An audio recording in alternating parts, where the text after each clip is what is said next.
Good morning. It is a Thursday edition of Glenn Clark Radio. I'm Glenn. He's Griffin. Apologies, we're a couple minutes late, and I don't think we're up yet on audio. I don't know the details. I wasn't informed until 10 a.m. So hopefully that'll get fixed. I hope. I hope a lot of things, though. I've had a lot of hopes. At some point, I just sort of say, it will or it won't. Those are the options. Nothing else we can do. Confident as well. Are you? Yeah. Great. Yeah. Great. We got that going for us. Of course. And with that and a nickel, we'd have a nickel. Coming up on the program there. We got a busy show today.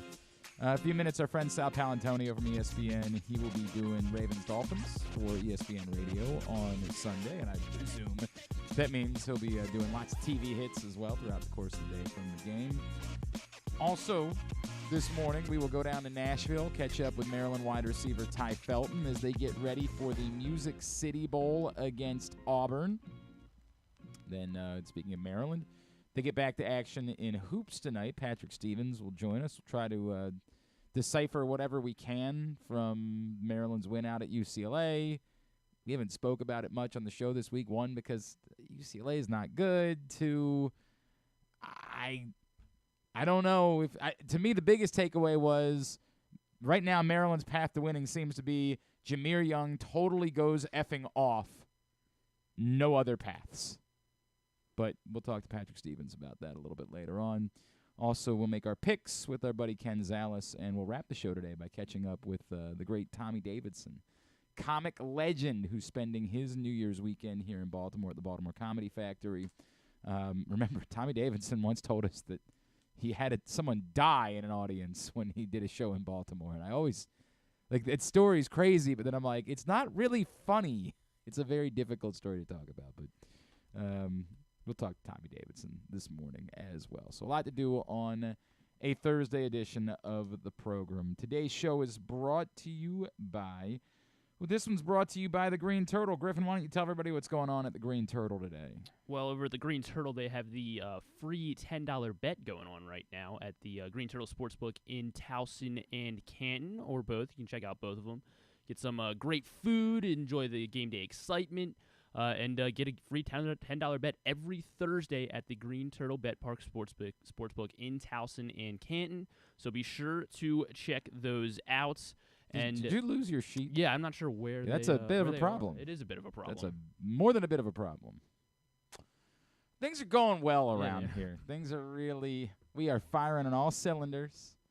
I always say it's good to go ahead and get rid of the perfect game early, because if you get rid of the perfect game early, then you can't be disappointed when you lose the perfect game later. But the point is, that is one of the points is, yes, go to the Green Turtle. I get that. But another one of the points is, what's going on? I don't know. Well, who's responsible for it? Probably me. Yeah. I would say that the executive producer of the program would be the one that's responsible for it. Now, silly me.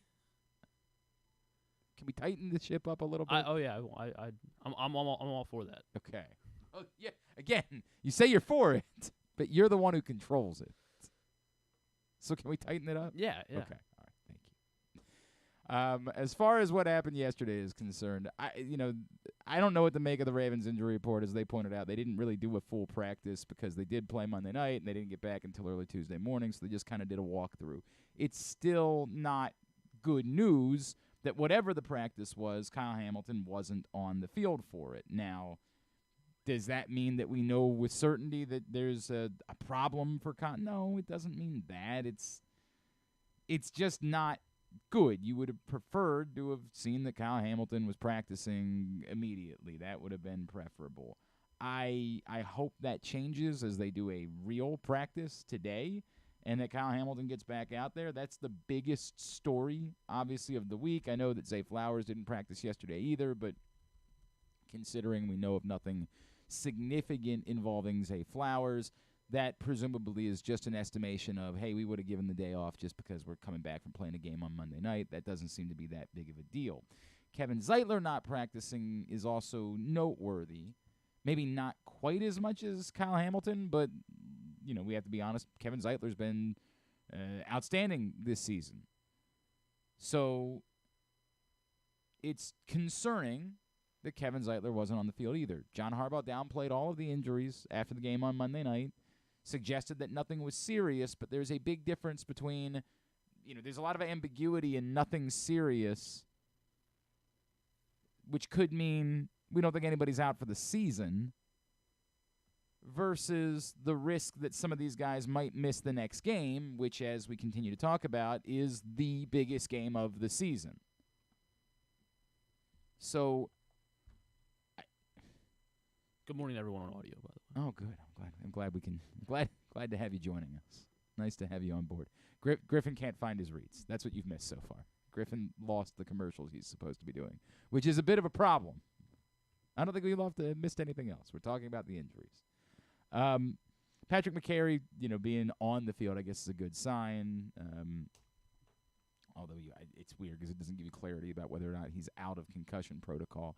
Being limited, coming off a concussion is sort of a weird, like you would seem either you're cleared or you're not. So I don't know what to make of that. But you continue to monitor that the next couple of days. The Kyle Hamilton thing, massive. We remember the Ravens' problems in the secondary a year ago when they faced the Dolphins. Of course, Kyle Hamilton was on the field for that, but I just don't think he was quite ready. He wasn't quite Kyle Hamilton just yet. We feel significantly different about him at this point in his career than we did at that point. Dolphins, of course, were missing a bunch of guys from practice yesterday as well.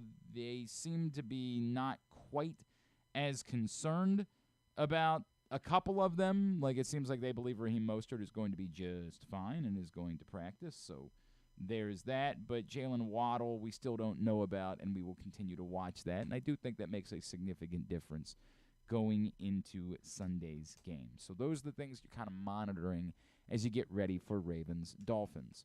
It was interesting.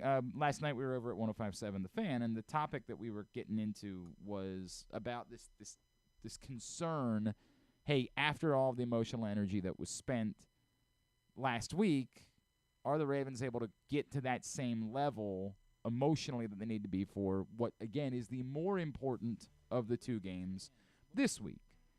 And I got a response this morning that I thought was interesting from our friend Antonio Jones. He said, as a Ravens fan who lives outside of the state, Ravens fans and media uniquely finding ways to be worried every week, it's got to be exhausting.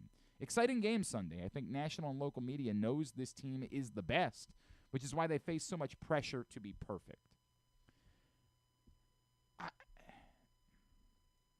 I don't think it's about uniquely finding ways to be worried. Maybe for some people it is. Maybe for some people it's perpetual, right? Like I just always live in a state of panic. I've talked before about like there's some level of being a Virgo that always makes you believe there's an amount of impending doom. I thought, Drew, his interesting thought of, hey, it's just been too easy. It doesn't feel like Super Bowl teams go through this easily. And I think that maybe you're just remembering what the Ravens have gone through the two times that they've won the Super Bowl, which uniquely, one, they went 5 weeks without scoring a touchdown, and then the other, they completely fell apart late in the season and had to fire their offensive coordinator before turning around to win a Super Bowl. The Ravens uniquely, the two times they've won the Super Bowl, have not come in on lengthy win streaks where they were clicking on, all cylinders, anything along those lines. But that doesn't mean that other teams that have won the Super Bowl haven't. But as I said to Antonio, I don't think it's about uniquely finding reasons to be worried. To me, it's about appreciating the difficulty of what they're doing. What they're doing is remarkable. And it's why, like earlier in the week, we had the conversation about why I think we need to be giving more credit to John Harbaugh, for example. What they're doing is incredible. What they're doing is amazing. And if you take it for granted or assume that they just roll a football out, then I don't think you can give the appreciation to how difficult it is. Every week presents a new, interesting, difficult challenge. When you bring up how many 500 or better teams the Ravens have defeated this season, if that makes you assume that the next one is just going to be easy, I don't think you can fully appreciate this. Because I don't think you recognize how difficult it is to consistently perform at this level in the NFL. It's remarkable. It's amazing. And the moment you just say, well, I just think this team is that much better than everybody else, and so they're just supposed to win all of these games, I think you lose sight. It's not that easy. I think that's what happened to Mike Florio last week. If what he said was genuine. Did he just sort of watch the 49ers and say, boy, they just make it look so easy? Which was, if true, absurd. I mean, it is. And I said that yesterday. It's absurd to think that the 49ers or any NFL team could just easily roll through anyone they face. We have watched this league for far too long. You could say that the 49ers appeared to have an advantage because they still have a quarterback that they haven't had to pay, and so they've been able to put together more talent around on that roster. But it's never this easy.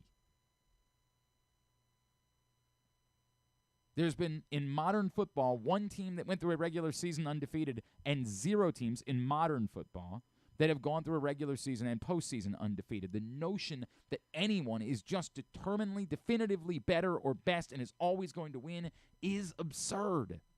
Nonsense. Even as we say today, the Ravens are the best team in the NFL at the moment, what I said last week is you don't get a banner for that. You acknowledge that it's the fact at the moment. But it can change tomorrow. The competition level is too close. You don't get to face Chattanooga next week. You don't get to face whatever FCS program you want to schedule. Every week, it's nuts. And just even being the best team doesn't really matter. A couple of weeks ago, the Eagles were definitively the best team in football. How did that work out for them? Which, by the way, doesn't mean they couldn't still turn around and win a Super Bowl. So to say it's uniquely finding reasons to be worried or ways to be worried each week, no, that's the NFL. The competition is the reason why you're worried each week. Because the other teams are really effing good. Because as good as the 49ers appeared to be, and be fair, they appeared to be barn burners. They appeared to be on a different level. But they had to turn around and face the Baltimore Ravens. And now the Ravens have to turn around and face Tyreek Hill, who is arguably playing the best of any player at their position all season. A run game that has been outstanding and a defense that has not gotten nearly enough credit, and a quarterback who's very, very good. And they have a lot to play for, too. And they perhaps feel disrespected. They perhaps feel like they've been the best team, and they feel like they have a chip on their shoulder, and they shouldn't be underdogs, and they feel all of the same things that the Ravens felt last week, and they've got an emotional chip on their shoulder. And that's what you have to go face now. After you had to fly back on a Tuesday morning, weren't able to have a full practice on a Wednesday, and now you got to turn around and do that on a Sunday. And it's the totality of it for the season. Again, recognizing how difficult it is what the Ravens have done this year, recognizes they've had to go to London and then back home, and then go to Arizona and back home, and then go back to L.A. and then back home, and then come back to San Francisco and back, and play night games and play third. Like, you have to recognize how difficult it is to do this. It's crazy.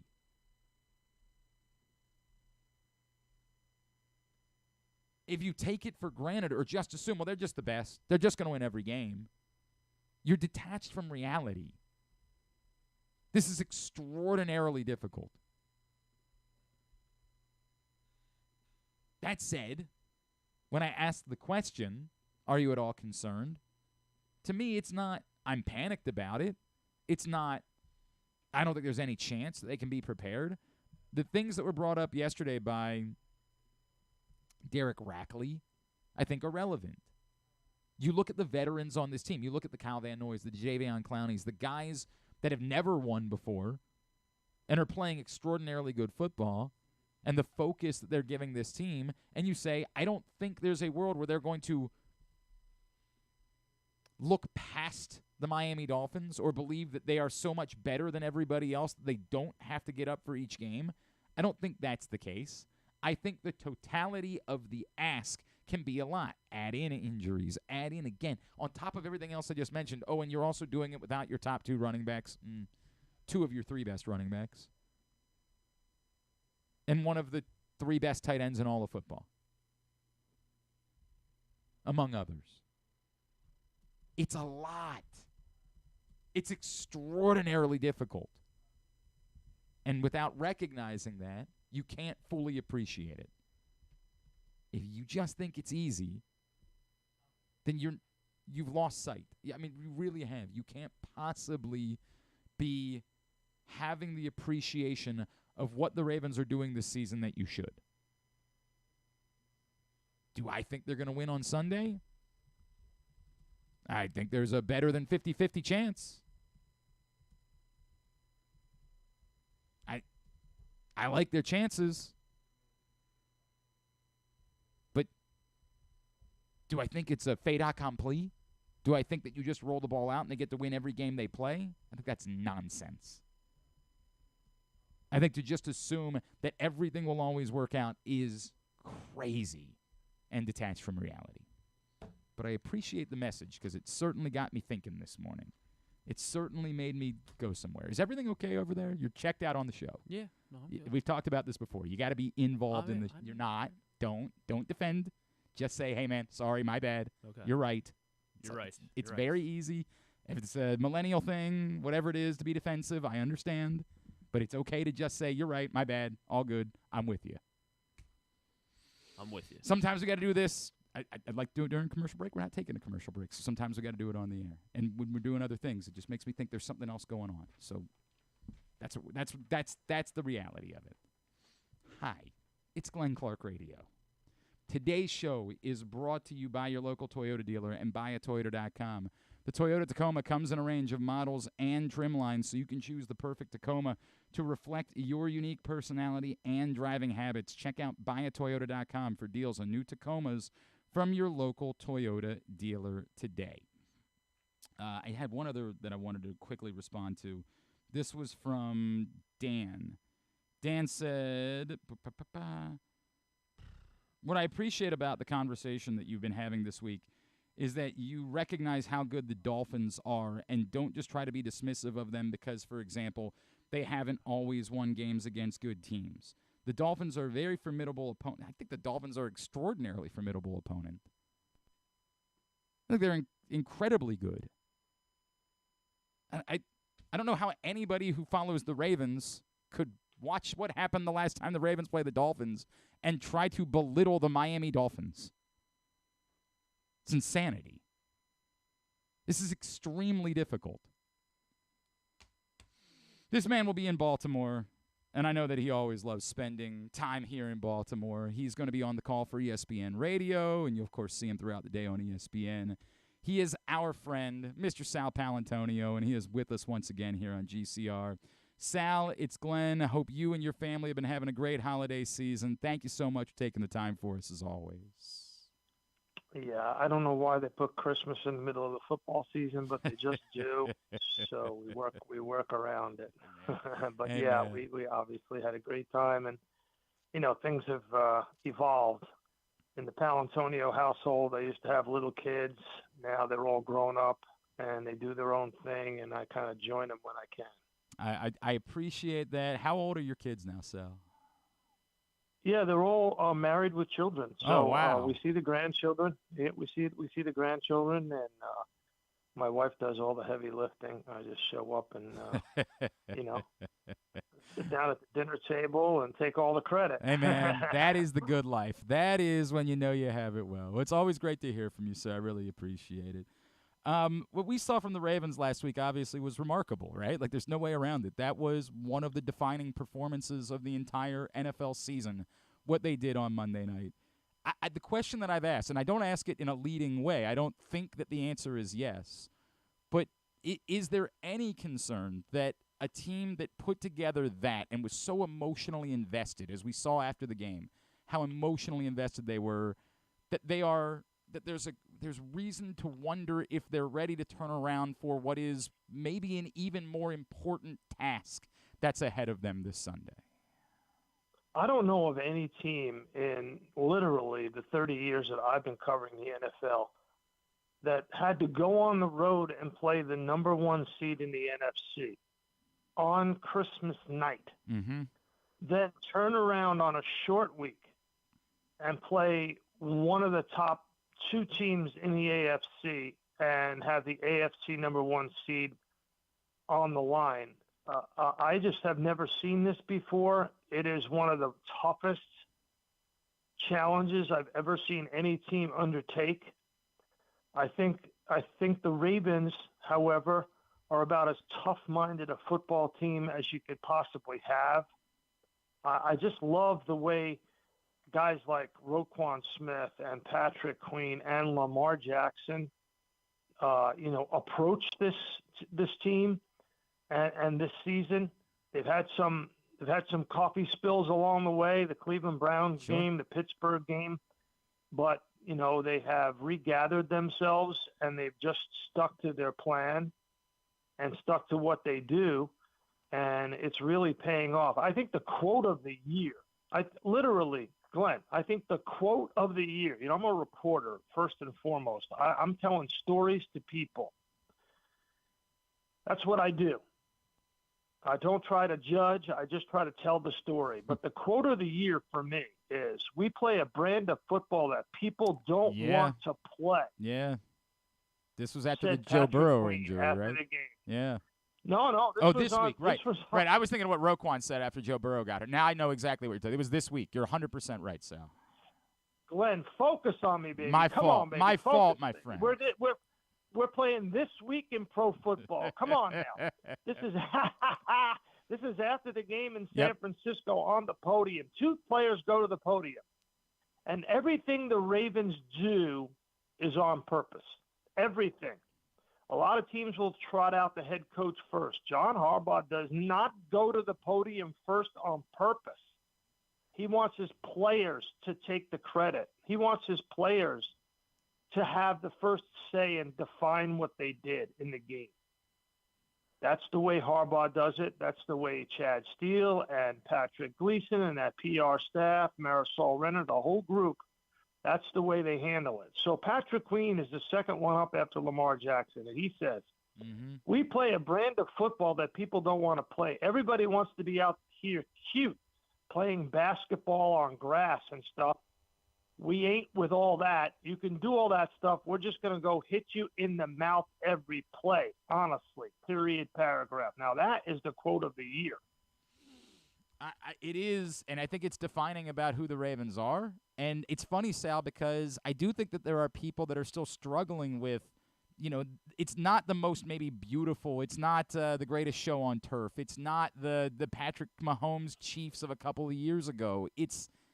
I don't know that we've seen this team football brand be what dominates the NFL the way the Ravens are playing this team football brand this season. And I still think there are people that are struggling to accept that this is the way to win a Super Bowl this year. But it is remarkably – Monday night to me was the perfect example of early on the offense a little bit skittish, and so the defense says, okay, cool, we got you, no worries. We'll keep you in it for a little bit, and you can go take over after that.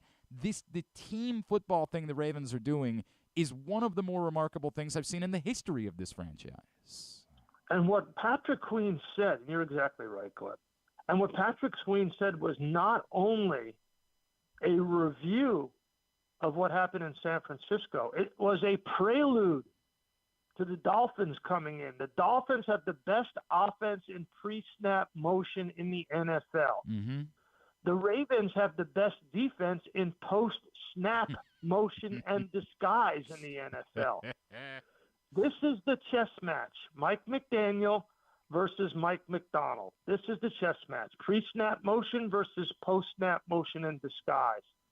If you watch our show, the NFL Matchup Show, We have done this all year. We have talked about what Mike Macdonald has done defensively in order to confuse quarterbacks, to get after quarterbacks. You can go down the list. There's 6 or 8 quarterbacks that have been injured playing the Ravens this year. A lot. Yep. And they get after the quarterback because they do such a good job of confusing them. As Ron Jaworski used to say, renting space in their mind after the snap. And that's what the Ravens do.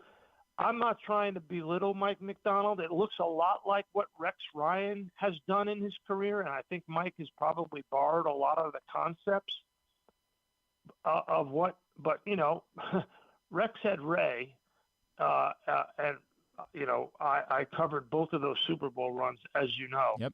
This team has 2 linebackers that are phenomenal with speed and smarts and ferocity in Smith and Queen. So this is a really interesting matchup to me. And the other thing, too, is, Glenn, and when people want to not accept what the Ravens are, the Dolphins are number 1 in points scored, 30.9 per game. The Ravens are 4th. They're in the top 5 at 27.8. That's significant. So, and it's part of the reason why I think Lamar is worthy of MVP conversation, despite the fact that somebody would say, well, he's not having nearly as good of a year as he had in 2019 statistically. I'm like, I don't know what that – how do you watch this team and not see what Lamar Jackson is doing and understand that he's the definition of the word valuable? Yeah, I don't really want to get into like a total – argument/discussion about MVP because I think it go in a lot of different ways, but Lamar Jackson is the odds-on favorite to win it for a reason. Yep. If I had a vote, I would vote for Lamar Jackson. Okay. Actually, my number 2 guy, this is going to shock you, is Baker Mayfield. Wow. Well, Baker Mayfield has 26 touchdown passes and only 8 interceptions. If you just want to compare that to Lamar, Lamar's got 19-7. I get it. The passer rating is only 1 point difference. Lamar's at 97.2, Baker's at 96.2. But the point is that the definition of valuable, Lamar to the Ravens and Baker Mayfield to the Bucks, is not dissimilar. So but I would vote for Lamar over Baker. But I think Baker should be in the conversation. But that's not near here nor there. I think the thing is that how do you cover Tyreek Hill in this game, and how do you account for Lamar Jackson as a runner and a passer? And those are the 2 things that both of these defensive coordinators, Fangio and Macdonald, have to figure out in this game. And if you know your numbers. I know you know this number, but I'll repeat it because I want to repeat it to your audience. Lamar Jackson is 90% completion percent when throwing on the run this year. So absurd. It's just so absurd. That's sick. That's sick. It's nuts. Crazy. It's nuts. We get to watch that every week. We are blessed in this town. Sal Paolantonio with us here on GCR. Sal, if I could go back for a second, because you brought up John Harbaugh early in this, and you know the life of a head coach in football, right? Like, everybody loves to knock you when something goes wrong, and nobody ever wants to, give you credit. And to me, I don't, whatever coach of the year, I don't really care about that type of stuff, but I think this has been a masterpiece this season from John Harbaugh. I think this has been the thing that we learned about John Harbaugh a couple years in, where he shifted from, he came in and, was kind of putting his stamp on this team to becoming more of a player's coach. The way that he has understood this group of guys and has connected with them and has been in tune with them and what they're trying to do and the veterans on this team, this to me has been an absolute masterclass this season from a head coach in making it work and understanding and appreciating his guys. It's something that I can't define with a statistic, but just watching it and seeing it and talking to the guys on this team about it, I don't know that John Harbaugh, while Lamar deserves credit and Mike Macdonald deserves credit, I don't know that John Harbaugh is getting enough credit for this season. Well, that's an interesting take. That would not be my take. I think John Harbaugh's role is important. He has an ego without, generating a whole lot of ego into the game. I think he's proud, but he listens to people around him. And he's obviously put a lot of faith in his defensive coordinator and his quarterback.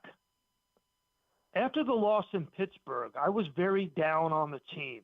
You and I talked on the air about it. All those drops. That loss in Pittsburgh, I thought, was really a wake-up call to the team. And that's where I think really John Harbaugh earned his money this year. I mean, he stayed loyal. He stayed tough with his group. They went back to some basics. I think after that loss was key. The loss to Cleveland was really a slap in the face because there's no way you should lose at home to the Cleveland Browns with Deshaun Watson being partially injured during the game. Mm-hmm. That to me is inexplicable and inexcusable. But they've come back and they've showed their mettle and they've showed their resilience, and that comes from Harbaugh. So I would agree with you. But they've had a couple of missteps along the way. 100%. So I wouldn't call it Picasso or Rembrandt or anything like that. I would say, this has been sort of like a TV show with some ups and downs this year. And, some players have bailed him out. And the way Kyle Hamilton, I mean, you go down the list on defense. Yeah, it's insane. It's been the way the resilience of Kyle Hamilton. He's been injured and he's played so great, so smart, so heady. You got great scheme, but you have great players on defense to interpret that scheme. And perhaps to allow that scheme. You brought up the linebackers earlier, but Kyle Hamilton took a snap at defensive tackle last week. It is nuts what Mike McDonald and Kyle Hamilton are doing together. It is truly insane. It's very Buddy Ryan, Rex Ryan like. Yeah. Everybody is everywhere all at once, and you can't. It's like that movie, and you can't account for anybody at any time because you never know what they're going to do. And all the numbers point in the direction of this being just an unbelievable game. The Dolphins and the Ravens are both 10-5 against the spread this year. Both. That's tied for the best record in the NFL. They have really – these two teams have played above their skis in big moments. And I just think this is a great, great matchup of strength against strength. Sal Paolantonio, we can't wait to see you on Sunday. We can't wait to hear you on the ESPN radio broadcast, and as always, the matchup show. And we truly appreciate every time you take a few minutes for us, man. Happy New Year to you. Thanks for hopping on, and we'll see you here on Sunday, all right? Hey, Glenn, when I saw that I was going to M&T Bank Stadium on New Year's Eve weekend to cover this game, I knew my life was complete for the 2023 season. I could declare victory. I don't have to do anything else this year. This is it. This is it. Hopefully we'll be seeing more of you in January and maybe out in Vegas in February. Always appreciate you, Sal. Thanks so much, man. Yes, sir. Sal Paolantonio from ESPN with us here on GCR. Always appreciate him taking the time for us. Today's show is also brought to you by Project Game Day. Speaking of Ravens-Dolphins, following the game on Sunday, flip over to Facebook.com/PressBoxSports or YouTube.com/PressBoxOnline for Project Game Day. It's brought to you by AJ Michaels, Superbook Sports, and HelpMyGamblingProblem.org.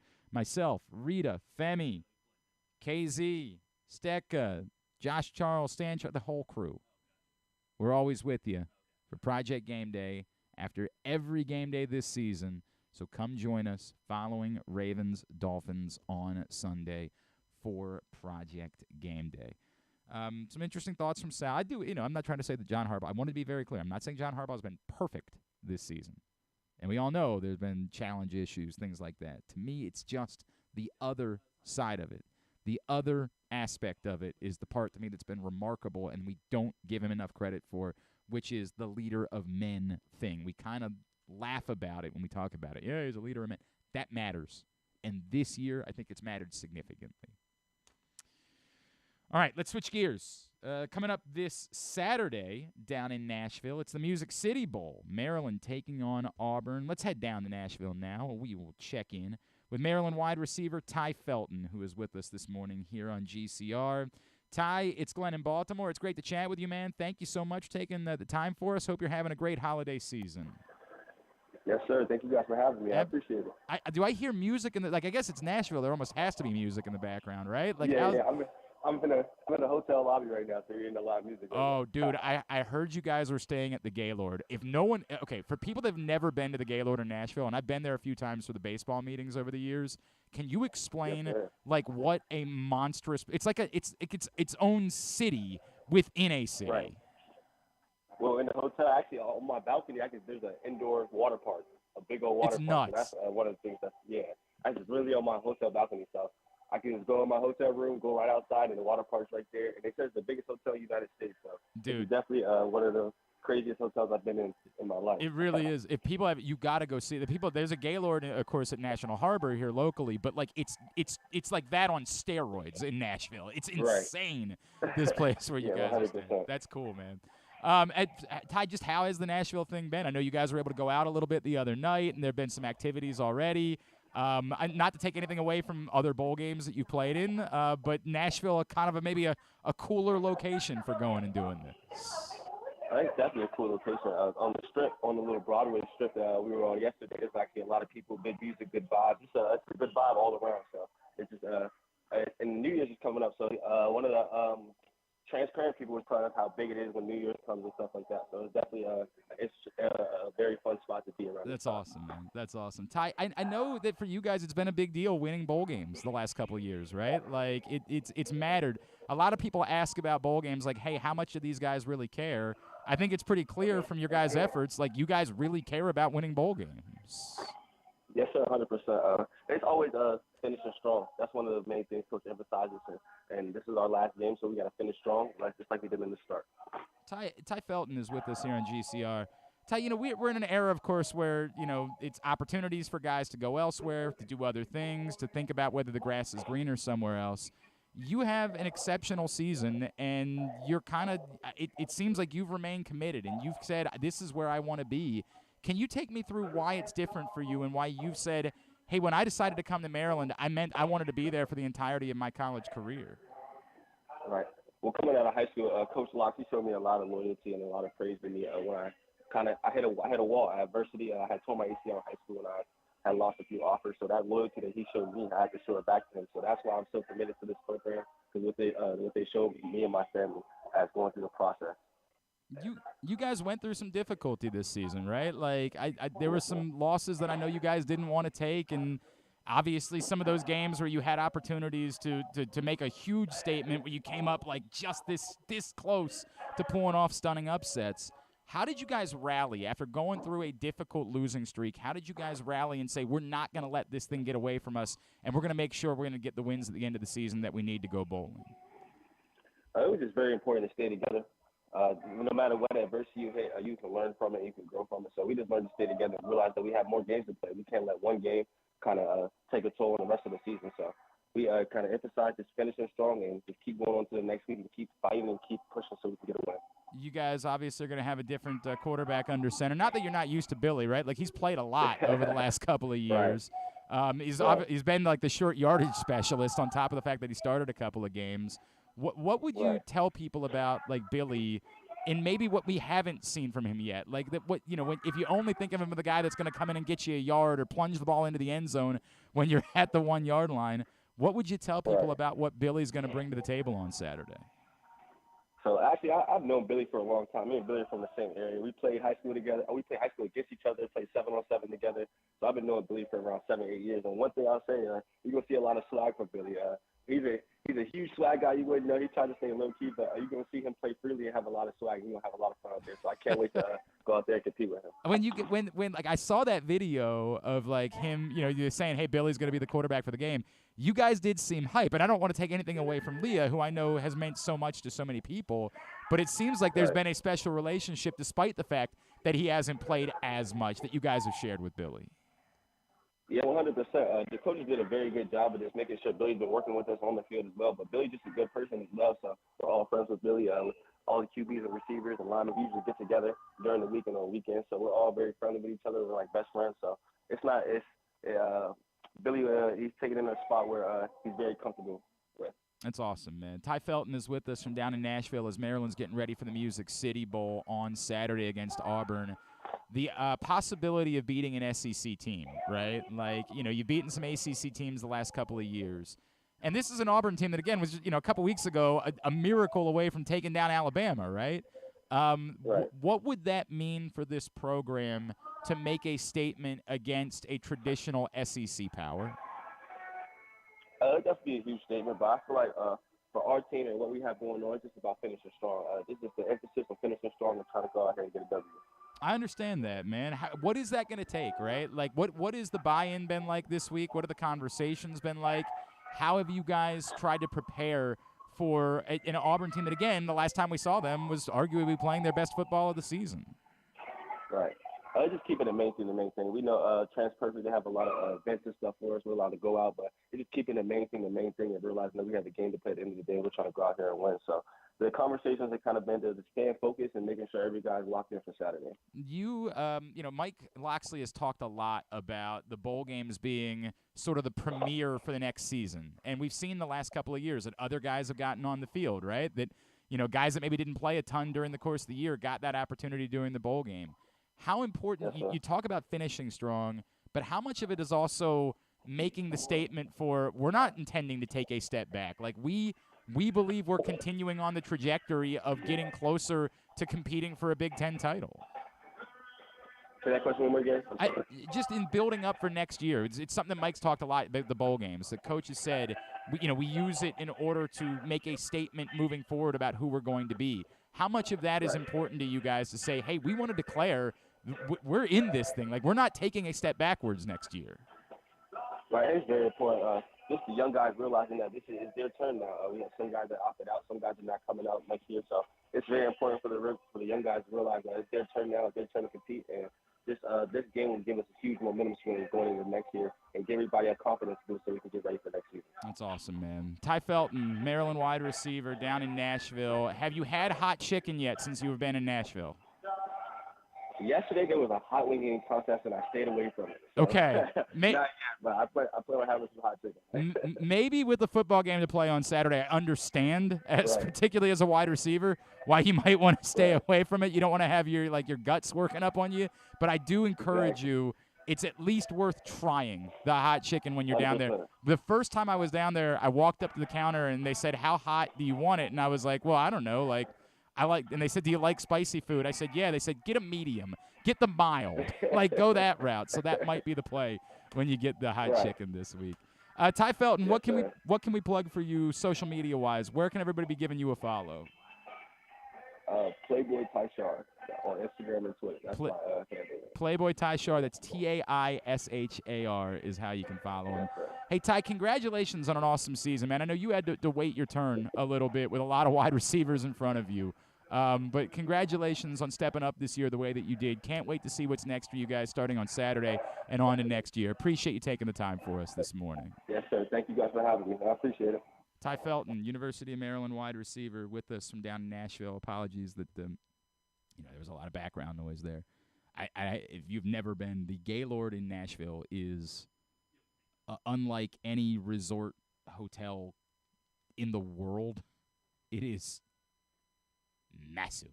It is truly a city within a city, and hard to escape from how much there is going down there. So try to get as much as we could out of that, but it was getting difficult and having to repeat questions and all that. But I really appreciate Ty taking the time and Maryland coordinating that.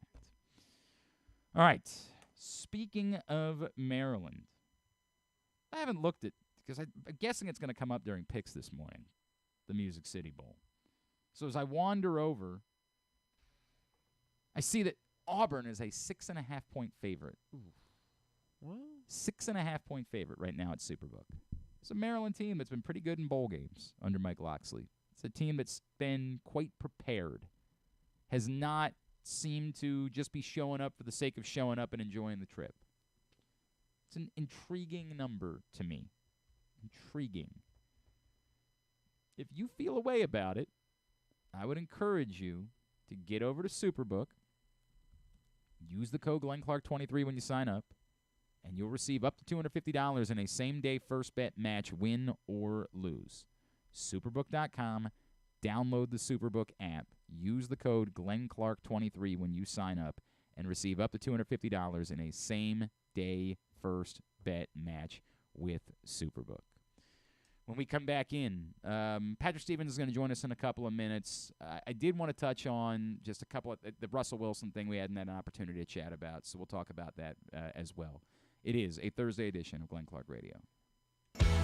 Brace yourselves for an unparalleled game day experience at the new Green Turtle Bet Park Sportsbook in Canton and Towson. Experience the thrill of live in-person betting with Baltimore's only state-of-the-art Vegas viewing TV experience. Choose between a person-to-person experience with their on-site tellers or the convenience of their self-bet kiosks to place your bets. Gather your betting buddies and head over to the Green Turtle Bet Park Sportsbooks today. Green Turtle Bet Park Sportsbooks in Towson and Canton, the ultimate destination for game day excitement, great food, and live in-person betting. Must be 21. Please play responsibly. Gambling problem? Go to mdgamblinghelp.org. The latest edition of PressBox is available now, and it's our very special annual Best Of issue. On the cover, we celebrate Orioles manager Brandon Hyde as our Mo Gabba Sports Person of the Year, and the Orioles as our Team of the Year, with Stan the Fan Charles and Glenn Clark sitting down with Hyde to discuss his role in creating the culture that defined the Orioles' magic season. Also inside, we recognize the top people, performances, and moments of 2023. PressBox is available for free at over 500 area locations, including 60 Royal Farm stores, and you can always find the entire edition as well as the best daily coverage of the Ravens, Terps, and O's at PressBoxOnline.com. Visit Harford County. Gear up for the holidays by supporting local with Small Business Saturday on November 25th. Take in the dazzling sights of the season with a Ladue Christmas at Ladue Topiary Gardens. Enjoy holiday lights, sing along to holiday songs, reserve a carriage ride, and sit on Santa's lap in Bel Air's Winter Wonderland, happening every Saturday from November 25th until December 16th. Nothing sparks that holiday joy quite like a festive parade. Head to visitharford.com and click on Events to see the full list of parades and so much more. In Maryland, you're welcome. Gambling can be a fun and entertaining experience, but there are risks involved. If you're planning on betting on the game at the casino or on your phone or computer, know your limit, stay within it. Set a budget and a time to stop. Remember, gambling isn't a financial solution, and it doesn't mix well with alcohol or drugs. Know the risks and have a plan before you begin gambling. For free and confidential services, call 1-800-GAMBLER 24/7 or go to helpmygamblingproblem.org. There's so much focus on sports betting these days, but I want to talk about an area that nobody wants to gamble on, where you choose to go out and spend your hard-earned dollars to eat. The Costas Inn is no gamble at all. The quality on their menu is outstanding, and the value is off the charts with a great and varied list of specials Monday through Friday. And the staples of the menu, whether it's salads, burgers, fish, they're all fantastic. And I haven't even mentioned the crabs or crab cakes yet. So check out the menu for yourself at CostasInn.com. When choosing a place to dine, never gamble on the food you put in your belly. The Costas Inn at 4100 North Point Boulevard, or call 410-477-1975 for reservations and your steamed crab orders. 6 chicken tenders made from fresh, never frozen Royal Farms world-famous chicken, a family-sized order of Western fries, honey mustard dipping sauce, and a 2-liter bottle of Dr. Pepper. It's Royal Farms' new Tucker's Tenders Meal. It's Justin Tucker's favorite, and at only $19.99, it'll be your favorite meal too. The new Tucker's Tenders Meal, available only at Royal Farms. Now you can kick back, relax, and eat like a champion. Real fresh, real fast, Royal Farms. Come for a game, stay for everything else. Book an unforgettable fall getaway in Charm City. Enjoy only in Baltimore festivals, mouthwatering eats, and endless entertainment. Treat yourself to a staycation in the heart of downtown, or try one of the city's many charming neighborhood hotels. And don't miss out on packages for free parking, breakfast, and more. Plan your stay at baltimore.org/hotels. Don't forget about Project Game Day after every Ravens game this season. It's kind of like this show, except Rita's also there, so I actually think it's pretty good. But hey, you're already here now, so why don't you go ahead and keep listening to GCR. Tyus Bowser Show returns next Tuesday night, January 2nd. We will be at Mother's North Grill in Timonium. Come hang out with us. It's a partnership with PressBox and Grade 8's Memorabilia. It's brought to you by Superbook Sports, HelpMyGamblingProblem.org, and AJ Michaels. Find out more at PressBoxOnline.com/Bowser. Final Tyus Bowser show of the regular season, Tuesday night at Mother's North Grill in Timonium. We'll chat with our buddy Patrick Stevens here in a couple of minutes. The Russell Wilson thing certainly is explosive. And in a way, it puts a major dart in an argument that I remember Dominic Foxworth and I had this argument last year. Dom made the argument that, like, it's not that big of a deal whether players get fully guaranteed contracts or not, because for quarterbacks, they're essentially guaranteed anyway. And we've had that conversation quite a bit during the Lamar Jackson campaign, free agency, whatever you want to call it. The idea that while quarterback contracts weren't fully guaranteed outside of Deshaun Watson, they were essentially guaranteed. And this is the first time that now we start to poke a hole in it. That a team says, actually, we're going to be willing to take on an ungodly amount of dead cap space in order to get out from this contract. And it obliterates the idea that quarterback contracts are essentially guaranteed. Now, it will be interesting to see how many teams follow. I don't know if the Broncos are doing this uniquely because they see how much the cap is supposed to go up next year. And again, the cap is supposed to go up a good bit next year. But if this is a new precedent-setting moment, and in the NFL, typically that's the case. It wasn't the case, obviously, for Deshaun Watson when he got the fully guaranteed deal. That did not set a new precedent. Fight as others might, they have not gotten fully guaranteed contracts. And now perhaps there's a bit of egg on the face. This belief that some people had that the NFLPA was trying to use Lamar Jackson in order to enforce fully guaranteed contracts. Maybe there are now quarterbacks that look back and say, we might have effed up by not being willing to use our leverage. We might have erred here. That's what makes this moment so unique. I don't really care what the Broncos do with Russell Wilson, right? Like, he's been good this year.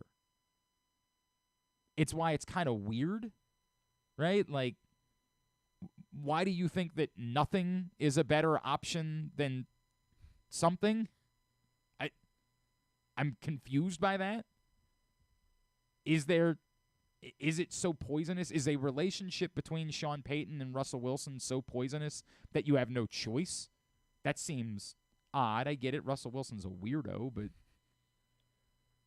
to be poisonous, I don't care because I don't cover the Broncos or root for the Broncos or anything along those lines. But to be willing to suck up this amount of dead cap space for the alternative of nothing? It's not like you have an early pick to use to draft a quarterback. That's a weird choice, bro. It's real weird. It seems shady. It seems punitive. It seems like, hey, the fact that you weren't willing to redo your contract during the year, we want to screw you because of that. But, like, how does that benefit your franchise? And the Broncos have always thought to be one of the better run organizations in football. And it's weird, like, why not just, like, pretty much completely kind of clean house at this? Like, if you're already out on Russell Wilson, like, does that mean... What reason do you have to stick it out with Sean Payton? Yeah, I mean... I guess the question, too, if you're Sean Payton is, like, why do you want to be somewhere where you don't have something that... Like, maybe whatever quarterback you end up drafting... Are you committing to we're going all in for Kirk Cousins? Maybe it's more about Jared Stidham. I mean, he did it last year. Yeah, that's what it is. It's Jared Stidham. Twice, 2 years in a row now he's done this. Everything about it is weird. But again, I don't really care about the Broncos side of things because, as I've said before, the possibility that another team might not have a quarterback in the AFC seems like a good thing. And look, maybe they find wherever they draft, or maybe they're prepared to send all of their draft picks to trade with. Maybe they've been colluding all year with Chicago. Chicago's already decided that they're not drafting a quarterback, that they believe in Justin Fields, and they're going to send 1 billion picks to Chicago. Or maybe Chicago wants Russell Wilson. I don't know. It's weird. But it's weirder still because it breaks down the essentially guaranteed concept of quarterback contracts. And I don't know, now that we've gotten past Lamar, I'm not it's funny because a year ago I could have told you every single one of the quarterbacks that needed to get a contract done because they were all relevant in terms of I don't even know who's the next one to get their contract.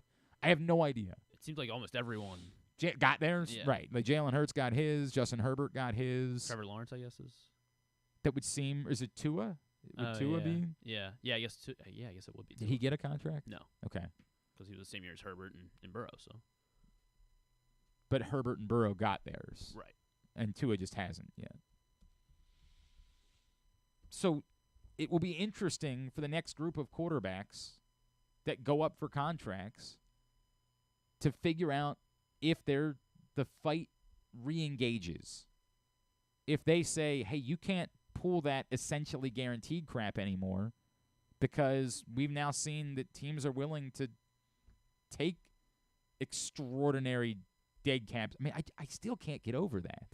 I can't get over the math that you're doing that makes you say we're better off having insert name here and an extraordinary amount of money, even if you split it up over 2 years. There's a lot of people have pointed out that they can designate them as a post-June 1st release and split up the dead cap over 2 seasons. It's still an extraordinary number for somebody that's not helping you.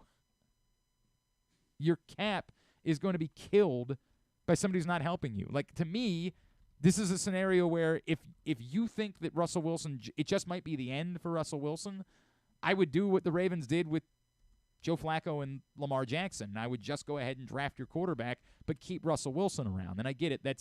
I don't like doing business that way. I have always been the person that says if you feel like you need to draft a quarterback in the first round, just play that quarterback. So I got to think this through. It's easier for me to say for another team. I would not be okay with my team doing that. Like unless it was Patrick Mahomes, like if it works out like that. Obviously, it worked out with Patrick Mahomes, and clearly, it worked out in Baltimore with Lamar Jackson, right? Like there's evidence of it working out, but it's the in between. It's the Packers. It's that 8 to 16 games of. It's not even the 8 to 16 games. It's what are you not doing? That those picks are so valuable. To be using it on someone who's not going to play, I think spits in the face of reality. When you have that type of pick, it needs to be for somebody who's playing for your football team. You can't be good enough to build a championship caliber football team by using a pick on someone that you don't think is going to play. But if it's a quarterback and you think of this as it's a calculus 4 thing. or 5, then 10-year investment. I know everything you're saying, and it's measured. And yes, you can argue that because of the quarterback position, it's important. I don't know how the Packers feel today about their decision making. I think most of us think Jordan Love is a pretty good football player, but is he transcendent? Is he the guy that you had to have? My gut tells me if you had waited a couple years and then drafted a quarterback, you probably could have gotten something similar to Jordan Love. And in the meantime, you had a transcendent quarterback that you never bothered to draft a wide receiver for. So I don't know. We can point out the Chiefs and we can point out the Ravens, but I can also point out the Packers and say, I don't know how they feel about that thought process. I still come back to everything about Russell Wilson is weird. I mean, weird. So that's what it is. Where will Russell Wilson end up next year? I mean, there are other teams, we talked about this a couple weeks ago, that don't have high draft picks that also don't have quarterbacks. So maybe, and that's why there's been a belief there's going to be a lot of quarterbacks taken in the first round this year. Maybe Russell Wilson's in play in Minnesota. Maybe Russell Wilson is a consideration for Las Vegas. He's played well this year. We have to acknowledge, as bad as it was a year ago, he's played well this season. All right, into hour number 2 of the program. Let's switch gears. We usually do this on Tuesdays, but with this being a holiday week, we're mixing things up, and Maryland getting back into action tonight. We thought today would be a good day to catch up with our friend, our college sports guru, Mr. Discourse, D1S Course himself. He is Patrick Stevens, and he's back with us now here on GCR. Patrick, good morning, my friend. I hope you had a great holiday. Appreciate you taking the time for us as always.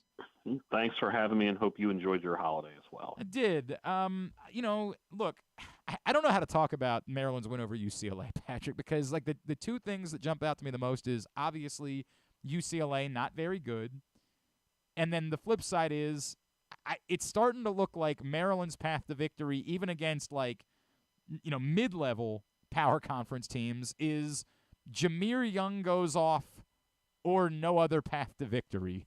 Are those the two most reasonable takes to have about Maryland beating UCLA? Well, I think that while UCLA is not very good at this point, I do think there is some credit to be given to Maryland's defense for playing well for a good chunk of that game, particularly in the first half. You can look at what happened on offense two ways. You can look at it that Jahmir Young scored 37 points, and you're probably not going to be able to replicate that every game. Or you can look at it as Jahmir Young and Julian Reese combined for 38 points, and that's not as out of reach on a regular basis. The key for them, obviously, is getting Julian Reese to be able to give you more than a point and 4 rebounds in 23 minutes before fouling out. And I think that when you look at Young's performance, it was fantastic. I mean, you could sit here as you're sitting there thinking about, like, when was the last time a Maryland guard put together a game that good? I mean, it's probably Gravis Vasquez at Virginia Tech, or Gravis Vasquez's triple-double, or one of those Vasquez games, basically, is probably the answer to it. Better than anything we saw out of a Cowan or a Trimble or a Des Wells, with all respect to those guys. Right. But that was pretty remarkable. But yeah, it's pretty clear that if he doesn't play well, they're in trouble. But I also think that you can't realistically bank on him going for 30, let alone 37 every game, and you're going to need your best players to play well. And they got 2 of their 3 supposed best players to play well on Friday.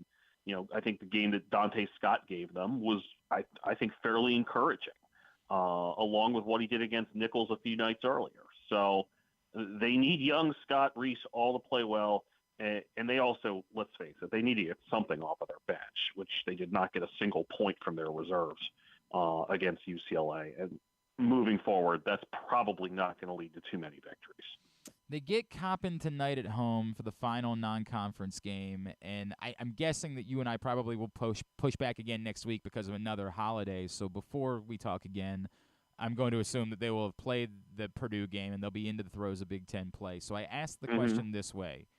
Given how little they were able to do non-conference-wise, and I understand that it's not nothing to go beat UCLA on the road, but it doesn't look like it's going to stand. But right now it's a quad 3 win. Right. So given how little they were able to do non-conference-wise, what would the reality be for what they would need to do in conference play in order to be able to get into the NCAA tournament?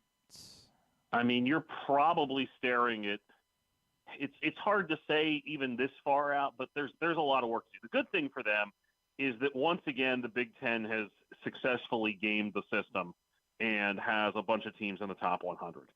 So, and of your various metrics. I mean, I'm sitting here looking at KenPom right now, and there's only one team in the Big Ten that's outside the top 100, and that's Penn State. I believe Maryland and Penn State are the only Big Ten teams that are outside the top 100 in the net. Now, that doesn't mean those teams are going to finish there, but going into league play or going into the bulk of league play with those sorts of numbers, at the minimum means you're going to have opportunities to collect decent victories. But I would tell you that it's hard to imagine. Let's say they beat Coppin State tonight, which they should. That's 8-3. They certainly, I think, have to get to 500 in the league, if not a little bit better. And it's going to depend on what those victories are. I mean, there are ways where 10-10 is actually better for them than 11-9 Sure. if you beat the right 10 rather than a certain 11. But I think that there's a lot of work in front of them, and I just don't know if there's enough gas in the tank offensively for them to get there. I think all of that is reasonable, and I think that's just the reality of what this team is at this point. He's Patrick Stevens. He is with us here on GCR. Patrick, you and I saw a pretty lethargic performance, but a win nonetheless for Towson against Nichols on Friday. I think it might be. I don't know. You probably could do the math on it. At one point, I looked at my father. Said these teams are combined shooting about 17% from three in this game. It was painful in that way. But I think that again, as we start looking towards January and conference play, I still think Towson probably has to feel more good than anything else about what they're capable of doing going into CAA play. Well, let's talk about something that a team probably can't do and expect to win too many more games.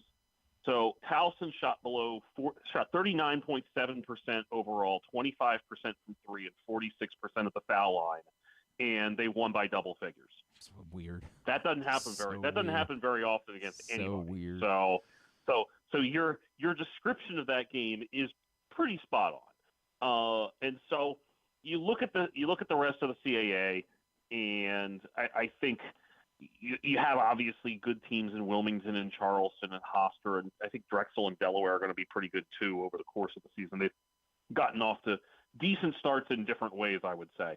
For Towson, you're still finally getting closer to having the full roster available, right? Like Nenda Tark is playing now. He had 13 points the other night. Christian May is playing well at this point. They still don't have Radir Hicks back from his concussion. Who knows? I mean, they spent a couple months last year wondering when Jason Gibson was going to get back from an injury, and he never did. And it's possible because of how tricky head injuries are that they may not see him. Yeah. I mean, I think that has to be considered on the table at this point. So I think that when you look at what they have, it's enough to finish in the top 4 or 5. Can they become a little more efficient offensively? I think so, and I think a lot of that will come down to how well they integrate Nenda Tark into their offense. I thought defensively they played pretty well the other night. Now that was a Nichols team that looked like it had basically poured everything out at Maryland a few nights earlier, and they did, and just didn't quite have a whole lot in the tank. Although again, I will offer some praise for Jamal West Jr., the St. Francis product, who had 2 great games when the Colonels came through. But as for Towson, I think they'll play a non-D1 this week. They should be pretty rested once they get back into league play, or once they start league play next week. They go to Monmouth and then have Wilmington at home for what should be a pretty entertaining game in their conference home opener. I don't think there's really a whole lot more to be said. There just haven't been really any games that have been played on the local front. I know Morgan took one on the chin last night down on the road at Virginia. Is there anything else we need to say locally? I'm going to go ahead and throw another item out on Mount St. Mary's, which picked up a win against LIU. Played really well. Mount St. Mary's has led by at least 20 in 4 of its last 6 games, which is not now. We can sit here and point out that Siena, Loyola, St. Francis, PA, LIU it's not the greatest schedule, right? But at the same time, to be able to build a lead like that is pretty impressive, I think. And they handled LIU with ease the other day. Had 6 guys in double figures. And the crazy thing there is I think Dan Engelstad doesn't think that they're anywhere close to how good they can be, particularly at the defensive end. So, they head back into league play after playing at Delaware State on Saturday. They get Canisius at home to restart Metro Atlantic play. And there's a real chance that those are 2 of the top 3 or 4 teams in the league when all is said and done. So Canisius has one of the best, if not the best, victory that league has picked up over the course of non-conference play, winning at St. Bonaventure the first weekend of the season. So that's a team I think that, given the number of different guys that can do things, whether it's a Joshua Reeves who's been hitting threes of late, whether it's a freshman like Deshane Montgomery who's having a fine season, whether it's a Dakota LeFew who put together a really unusual stat line the other day with 7 assists and 4 blocked shots. You don't see that every day. No. I think there's a lot. I think there's a lot to like with the Mount, and a real chance that they win the scramble drill that is the Metro Atlantic, or at least make a good push for it here in the coming weeks. On the national front, obviously the big story, Florida Atlantic with a really quality win against Arizona in Las Vegas. I feel like you're getting to the point of the year where people are probably going to be not paying as much attention to Florida Atlantic because of the league they play in. How much did they do non-conference-wise to fortify the ability perhaps to believe that they might have another deep run in them in the NCAA tournament? I think they impressed me more than I expected that they would. Yeah. I know there were a lot of people that were throwing out top 5, top 10 in the preseason. I was a bit skeptical. They were really good last year, and they have a lot of guys back. But when you really got down to it last year and you had to play who did they beat game, they beat Florida. They, won some games in their league against some pretty good teams like UAB and North Texas. And then they beat Memphis, Tennessee, and Kansas State in the tournament. They were in some ways, you could argue that if Purdue had gotten through and beaten Fairleigh Dickinson, maybe we don't have any sort of hype around this Florida Atlantic team. But things worked out the way they did, and now you're looking at a team that beat Butler, Texas A&M, and Virginia Tech in a 4-day span on a neutral court. They beat Liberty and Charleston, which are decent victories. They beat St. Bonaventure up in Springfield, Massachusetts. And then they have this victory over Arizona in double overtime out in Vegas, in one of the best games of the season so far. Yep. And no one's going to hold a loss to Illinois at Madison Square Garden against them. They have kind of a puzzling loss to Bryant. Right. But there's a lot more good than bad on that profile. And now they head into league play where, honestly, they might not see another team with serious NCAA tournament hopes again until late February. They have one game against SMU February 22nd, and they play a home-and-home with Memphis in their last 4 games. And that's probably the 2 best teams in the Americans. So they kind of are in a spot. It's not dissimilar to some of the things we've seen from Gonzaga over the years, where they're basically going, and it's going to be, can you avoid a landmine here for 2 months? And maybe there's a St. Mary's or a BYU type of team that emerges. I think Memphis is that obvious team, but maybe there's somebody else like a North Texas or somebody like that can emerge as a viable NCAA contender as well. But in all likelihood, most of these games they're going to play are going to be games that will do them much more harm if they lose than good if they win. All right, he is Patrick Stevens, so it's time for us to play our game. Can Patrick Stevens name the MLB teams that this particular player played for or managed, as we've been having fun with that, and he's been telling us almost the exact years. So let's begin with that. Someone who was a 3-time manager of the year, managed 5 teams during his career, did not get into the Hall of Fame during voting this year. He is Lou Piniella, and he's first up on our list. Well, Lou Piniella, we'll start with him. He has a couple stints, I think, with the Yankees. That is in that, true. Like 87 to 88 or 89 range. So it was 86 and 87, then gone, then back in 88. That was the weird kind of skipping around for Lou Piniella. And then it was the Reds from like 90 to 93 or 89 to 93. 90 to 92. Okay. And then took over in Seattle. Maybe that was 93, and that ran through like 02 or so. Yes, correct. Okay. And then it was off to Tampa Bay, right? Correct. For like an 03 to 06, maybe? 05. Oh, my God, this is ridiculous. Okay. And then the Cubs coming in at the end there was what then, 06 to 09 or something like that? So he took the 06 season off and was 07 to 10. So, 07 I mean, to 10, okay. Pretty freaking good, dude. Pretty unbelievable how close you were on Lou Piniella. So, based on your encouraging to go a little bit earlier, the multi-team guy that I'll provide for you, and it is still to me I could have named 2. I've got 7 teams for someone who was a 7-time All-Star and who 10 times finished in the top 25 of MVP voting. But his career began in 1968 and lasted in 1985, so he just comes in under the wire of qualifications. Okay. Al Oliver is the name. Ooh, okay. Yeah. Al Oliver. And by the way, tough one. there are some short stints for Al Oliver. There are some short stints at the end, right? Yep. Okay, so Al Oliver for sure was a Pirate. Of course. and an Expo. Yep. And he was definitely a Texas Ranger. You have knocked out the overwhelming majority, and now you are down to the most amount of games of any of his other 4 stints, 91. That's right. where we're at. So, am I remembering Al Oliver as a Philly? You are certainly for the shortest stint, 28 games with the Philadelphia Phillies in 1984. How about the San Francisco Giants? The longest of the 4 stints, 91 games with the Giants that same year. So now you're down to 1985 being split between 2 teams. All right. How about the Blue Jays? That is 61 games. This is insane. What is this? 61 games of the Blue Jays in 1985? And so he has another stop in 85 with somebody. Yeah, 35 games elsewhere. 35 games. I don't know. Was he with the Mets then? Oh, you're gonna kick yourself on this. Was he the Dodgers? Dodgers. That's the one. It was the Dodgers. Was the other one.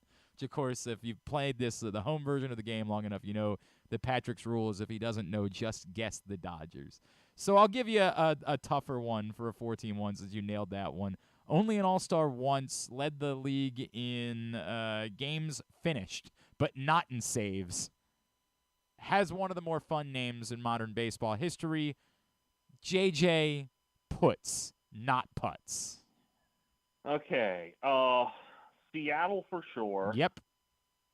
The Mets for sure. Yeah, I did not remember the Mets. Arizona, right? Arizona for 4 years at the end. Had a nice run in Arizona, and then he spent 2010 somewhere where he had was apparently not used as the closer in 2010. He was just a reliever. Was he in Boston? Not Boston. It's the other Sox. The other Sox. Okay. The White Sox in 2010. Don't remember that. I don't remember it at all, but I didn't remember the Mets. That's pretty freaking good, man. All right, Patrick, where's your schedule bring you this week? I will be in College Park for the Larry Stewart's first trip there as a coach. Yeah, that's right. And he, of course, led Coppin State to a victory in College Park. Famously. As a player. Yep. So you got that tonight. American and UMBC tomorrow over in Catonsville. George Mason and North Carolina A&T on Saturday. And then on Tuesday, I'll actually be at Georgetown with Creighton in town. The Post has me there. Okay. So that is the game that I will be catching. That the paycheck basically dictated the choice there. I thought that was a day that I was not looking forward to having to make a choice. I mean, with Purdue and Creighton in town on the same day was not a lot of fun to have to choose. Of course, that Purdue game, another Peacock special, which everybody will be very happy about around these parts. Everybody always likes that. Patrick, I'm actually bringing the family to the game tonight, so I will try to come over and say hello at some point. Always appreciate Discourse, D1S Course on Twitter. We'll talk again maybe Wednesday after the Purdue game next week, all right? Sounds great. Thank you, sir. Patrick Stevens with us as he is every week here on GCR. Appreciate him taking the time for us. Can we grab a break before Ken? All right, awesome. Let's grab a break, then we'll come back in and we'll make some picks with our buddy Ken Zalis. That's next. It's Glenn Clark Radio. Why bet with the big boys this football season? Instead, try your hand with the local book, Superbook Sports, this fall. Superbook Sports is the book next door. Just a dedicated team of the best odds makers in Las Vegas, making sure you get the best prices and parlays anywhere. And now, Superbook will give you a bonus of up to $250 when you sign up and wager on the same day and use the promo code GlennClark23, GLENNCLARK23. So bet with the best and use the promo code GlennClark23 this football season with Superbook Sports. Visit superbook.com for terms and conditions. Gambling problem? Call 1-800-GAMBLER. What's up, everyone? It's Tyus Bowser, and I've had so much fun hanging out with Rita and putting up with Glenn the last couple years that I've decided to do it again. Season 3 of the Tyus Bowser Show is happening this year, as we'll be all over town, giving you the chance to get to know me and some of my teammates. As we talk football, life in general, and just say what needs to be said. You can find out more about the show by going to PressBoxOnline.com/Bowser. If you don't live in the area, you can watch the shows live on Facebook and YouTube. And if you miss one, you can listen Friday nights at 105.7 The Fan. So we'll see you all season long for the Tyus Bowser Show Show, a partnership of Press Box and Great Ace Memorabilia. The next Tyus Bowser Show is Tuesday, January 2nd at Mother's North Grill in Timonium. It's brought to you by Superbook Sports, AJ Michaels, and HelpMyGamblingProblem.org. There's so much focus on sports betting these days, but I want to talk about an area that nobody wants to gamble on, where you choose to go out and spend your hard-earned dollars to eat. The Costas Inn is no gamble at all. The quality on their menu is outstanding, and the value is off the charts with a great and varied list of specials Monday through Friday. And the staples of the menu, whether it's salads, burgers, fish, they're all fantastic. And I haven't even mentioned the crabs or crab cakes yet. So check out the menu for yourself at CostasInn.com. When choosing a place to dine, never gamble on the food you put in your belly. The Costas Inn at 4100 North Point Boulevard, or call 410-477-1975 for reservations and your steamed crab orders. What company has the expertise to make your home healthier by purifying your air and killing all viruses, allergens, and bacteria? AJ Michaels, Heating and Air Conditioning in Baltimore and Annapolis, ajmichaels.com. Visit Harford County. Gear up for the holidays by supporting local with Small Business Saturday on November 25th. Take in the dazzling sights of the season with a Ladue Christmas at Ladue Topiary Gardens. Enjoy holiday lights, sing along to holiday songs, reserve a carriage ride, and sit on Santa's lap in Bel Air's Winter Wonderland, happening every Saturday from November 25th until December 16th. Nothing sparks that holiday joy quite like a festive parade. Head to visitharford.com and click on Events to see the full list of parades and so much more. In Maryland, you're welcome. Whether your focus is luxury and comfort, convenience and technologically advanced connectivity, or sporty performance and aggressive styling, we've got the perfect Highlander for you. Check out buyatoyota.com for deals on new Highlanders from your local Toyota dealer today. Hey Ravens fans, looking for the perfect new game day brew? Get a Guilford, Baltimore's finest craft beer during the next home game at the bank. That's not all. Gather your flock next home game and check out Guilford Hall Brewery's brand new bar, the Gilly Nest, located near Section 505. No tickets? No problem. Enjoy all Ravens games all season long at our restaurant and brewery in Station North. Guilford Hall Brewery, European tradition, Baltimore charm. Sure, Glenn may be in his 40s now, but he looks just as good as he ever has, and he's still as sharp as he ever was. And I say both those things without even a shred of irony. Find out for yourself right now by watching the show at facebook.com/PressBoxSports or youtube.com/PressBoxOnline. Griffin, you want to let everybody know what's going on at live? This is like really the last couple of days for you to take advantage of this. The final 7 days, because if luck wasn't on your side at a recent bet at the FanDuel Sportsbook at Live Casino and Hotel Maryland, well, there is a simple answer, because we can turn those losses into winning opportunities with the second chance to win promotion. And again, only 1 week remaining. Thursday, January 4th is the last day to get in on this. And is this the last Thursday with football? We're gonna have? This is the final Thursday night football game of the year. Yeah, so all live casino. God, why would they wish you wouldn't have brought that up? Oh. Well, I mean, I know we all hate Thursday night football, but like as I've said a million times, I don't want to get rid of Thursday night football either, because it's something I have to look forward to on Thursday. This is a trick. Rita and I are going to do Thursday night next week on 105.7 The Fan, and we were like, that means that Thursday night's available for us to be doing on 105.7 The Fan. Gross. Well, all Live Casino and Hotel Maryland Rewards members will be able to enter their losing bet slips into the second chance to win drum, and then 2 nights a week, 20 different winners will be chosen. Again, only 1 week left, though, where you can get prizes ranging from Live Casino and Hotel Maryland apparel, sports and social, ultimate happy hour prizes and vouchers, plus cash and free play worth up to $500. Only at the FanDuel Sportsbook at Live Casino and Hotel Maryland. At Arundel Mills, must be 21. Please play responsibly. Gambling problem? Please call 1-800-GAMBLER or visit helpmygamblingproblem.com. Little bit of bumpy landing. It was a little bit of a bumpy. We've all been on those flights where like you landed, but it wasn't the smoothest. Not the smoothest on the way down. All right, joining us now here on GCR, not only is this man in the throes of our picks competition, but he and I squaring off for the first time with something at stake, because this league that he set up for years, there was nothing. Pride, right? Yeah, I mean, No. A lot of people were not involved. They were not picking up players. They were just playing guys on their roster each week that were going to get them 0 points. There was a lot of that going on over the years. Now, this year, we fixed that, and there was something at stake. And so Ken Zalis and I are squaring off in the Press Box League Fantasy Championship game this week, a titanic showdown.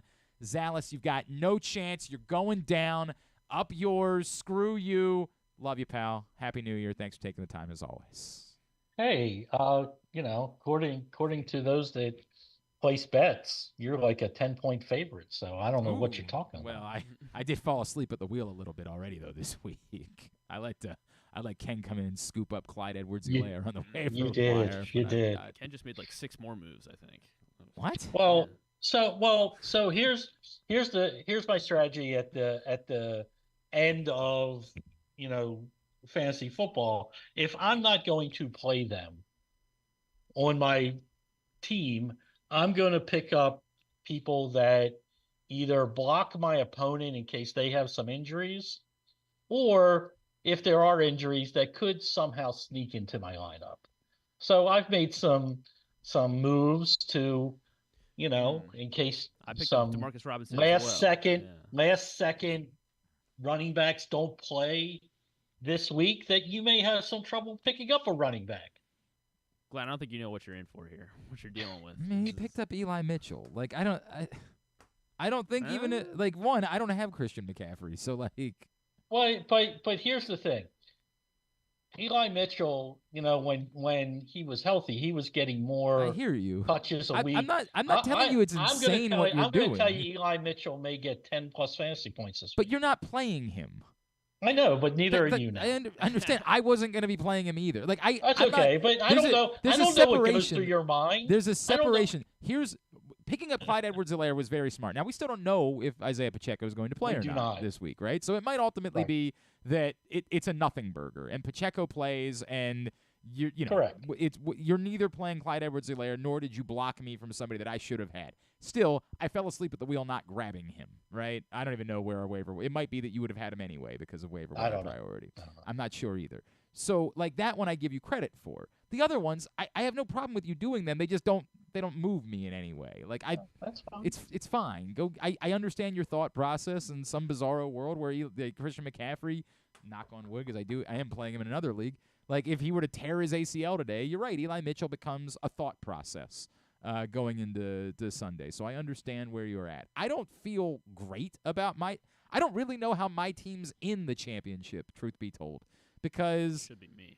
Should it be? Yeah, it should. Yeah, sure. I got the best team. Like I've had to survive. Although I look over and I see that Ken's playing Jared Goff at quarterback. How the hell are you in the championship? You've got Puka and you've got St. Brown. Yeah, that's pretty good. Your wide receivers carried you. They have. Yeah. They have. I don't know how I'm there either. But yeah. I mean, golf had his moments this year, and but you don't feel good about golf. It's not like you're not starting because you want to. You're starting because you have to. Well, I could always go with Stroud should he be approved by week's that end. is a significant difference, 100%. We'll see. We'll see what happens, but because of the Saturday game, I have to make that decision a little bit earlier. But you know what?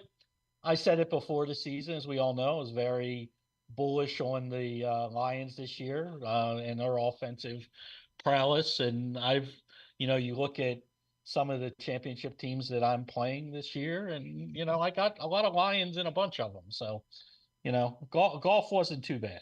All right. So quickly, are we doing winner take all in this? Did we? Like, are we chopping for the 3 people that paid? You can wait. Can't chop the pot. Wait a second. I wasn't chopping it. No. So I don't care about that part. Well, I told you I wasn't tracking people down. No, get out. We're not doing. I'm out on the league then. Hold on. I'm out on the league. Hold on. 1, 2, 3, 4, 5 people have paid. I'm out. Good. I'm out of the. We're not gonna do it it's again. It's $50. If you're unwilling, what do I owe you? $10. We paid $10. That's what we paid. Yeah. All right. I'm not doing this league again next year. Paid. I'm not. Then pay. Who am I paying? Ken? Yeah, pay Ken. Yes. How do I pay you, Ken? Glenn will let you know. I guess I'll just give you. I just get. We're actually not going to do this over next. Yeah. I'll just. I'm not doing this. This thing where we said everybody had to pay and nobody paid.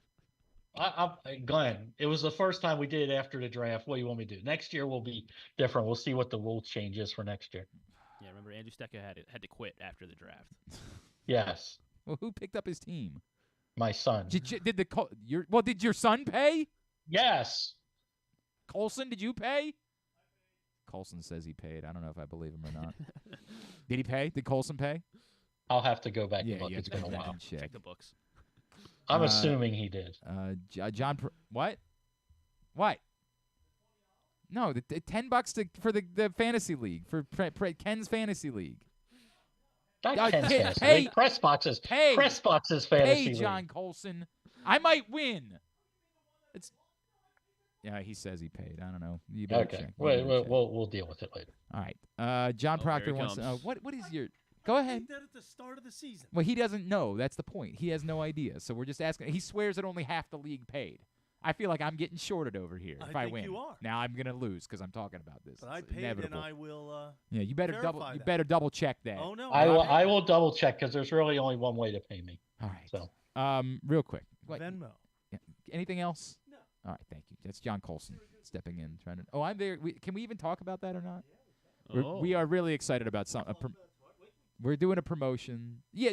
Tomorrow we want to talk more about it. Yeah. Okay. Tomorrow we'll talk more about it. We have a very exciting promotion that we're launching. And like a lot of people at the end of the year, like, hey, we got big things coming for 2024. We actually have something I'm extraordinarily excited about that we're going to be telling you about within weeks. Within weeks, it's going to be launching. It is different than anything we've ever done in the history of Press Box. I'm very excited about it. So just save that. We'll talk more about it tomorrow. In the meantime, Proctor wants to know if Jamar Chase plays, are you playing him this week? Absolutely. Yeah, I don't even know. I don't know why we wouldn't. As I read that, I'm like, how the hell good would your wide receivers have to be for you to not be playing Jamar Chase? Yeah, I don't see any reason why we would not be at all. So Griffin, I'll raise my hand. You like Matthew Stafford against the Giants or Kyler versus the Eagles? Oof. I like Stafford a lot. Kyler hasn't done enough for me. He's still getting stuff done with his. He's getting enough at Philly. Yeah.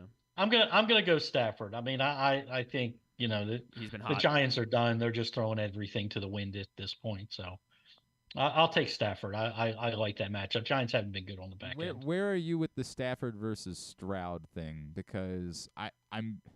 It's difficult. I literally have him 8 and 9. I have Stroud above him. I mean, if Stroud practices all week, like I want to see him practice in full today and tomorrow. It's tough for me because Stafford's been great too. Like he has, and he's got the better receivers. And yeah, that's the difficult all that fun part stuff. about this for me. Look, it's so close. It's just one guy's hot playing against a bad defense. The other guy's coming back from injury. I'd probably lean Stafford, by the slimmest of margins. Tennessee has been decent against, defensively, but you have to attack them through the air as well. So it's really close. I'd probably go the safer route. It's just the way I usually do things and go a little bit safer than most, and I go Stafford. All right, and then the other one is this is in my other league, because I'm not asking you in this league. I know. My options would be I can stick it out with Darren Waller. I could play Dalton Kincaid, but I don't think I can do that. Or I could pick up Kraft. I mean, Kraft's the one that's the most involved. Waller's a true wild card. You got Travis. You got Taylor. Now a quarterback. Who knows there? I'd probably go safe, and with the sure targets and the way they've looked for Kraft, I'd probably go Kraft. It's a shame because Waller should have had like 2 touchdowns last week. Yeah, he should have. And if he did, we wouldn't be having this conversation. We wouldn't be. But that's what But again, he should have had 2 touchdowns. He didn't. He's got the drops. He's always an in-game injury risk. You got a different quarterback in. I don't know what to make heads or tails of it. I'm at a certain point, we just got to make sure that we get some points along the way. And Kraft is the only one out of those 3 that I'm pretty safe in saying I'm getting 8 points out of this week. I can't say that for sure with the other 2. All right, there we are. We should do a side bet for the champ. You want to do a side bet for the championship? Not really, but go ahead. What's your side Mayo, bet? right? So yeah, at the Duke's Mayo Bowl yesterday, Brian Powell found that they had some sort of concoction that they were. Hang on, I'm trying to. If it's the nacho thing, I'm out. What was the what is the nacho thing? Oh, Hold on, we might be in. Yeah. That was disgusting. Well, this is. I don't think it's better. It's a mayo mocktail. 2 ounces of mayo, 9 ounces of eggnog, 3 ounces of simple syrup, a teaspoon of nutmeg, a teaspoon of cinnamon, and a cup of ice. Where is you? Who are you?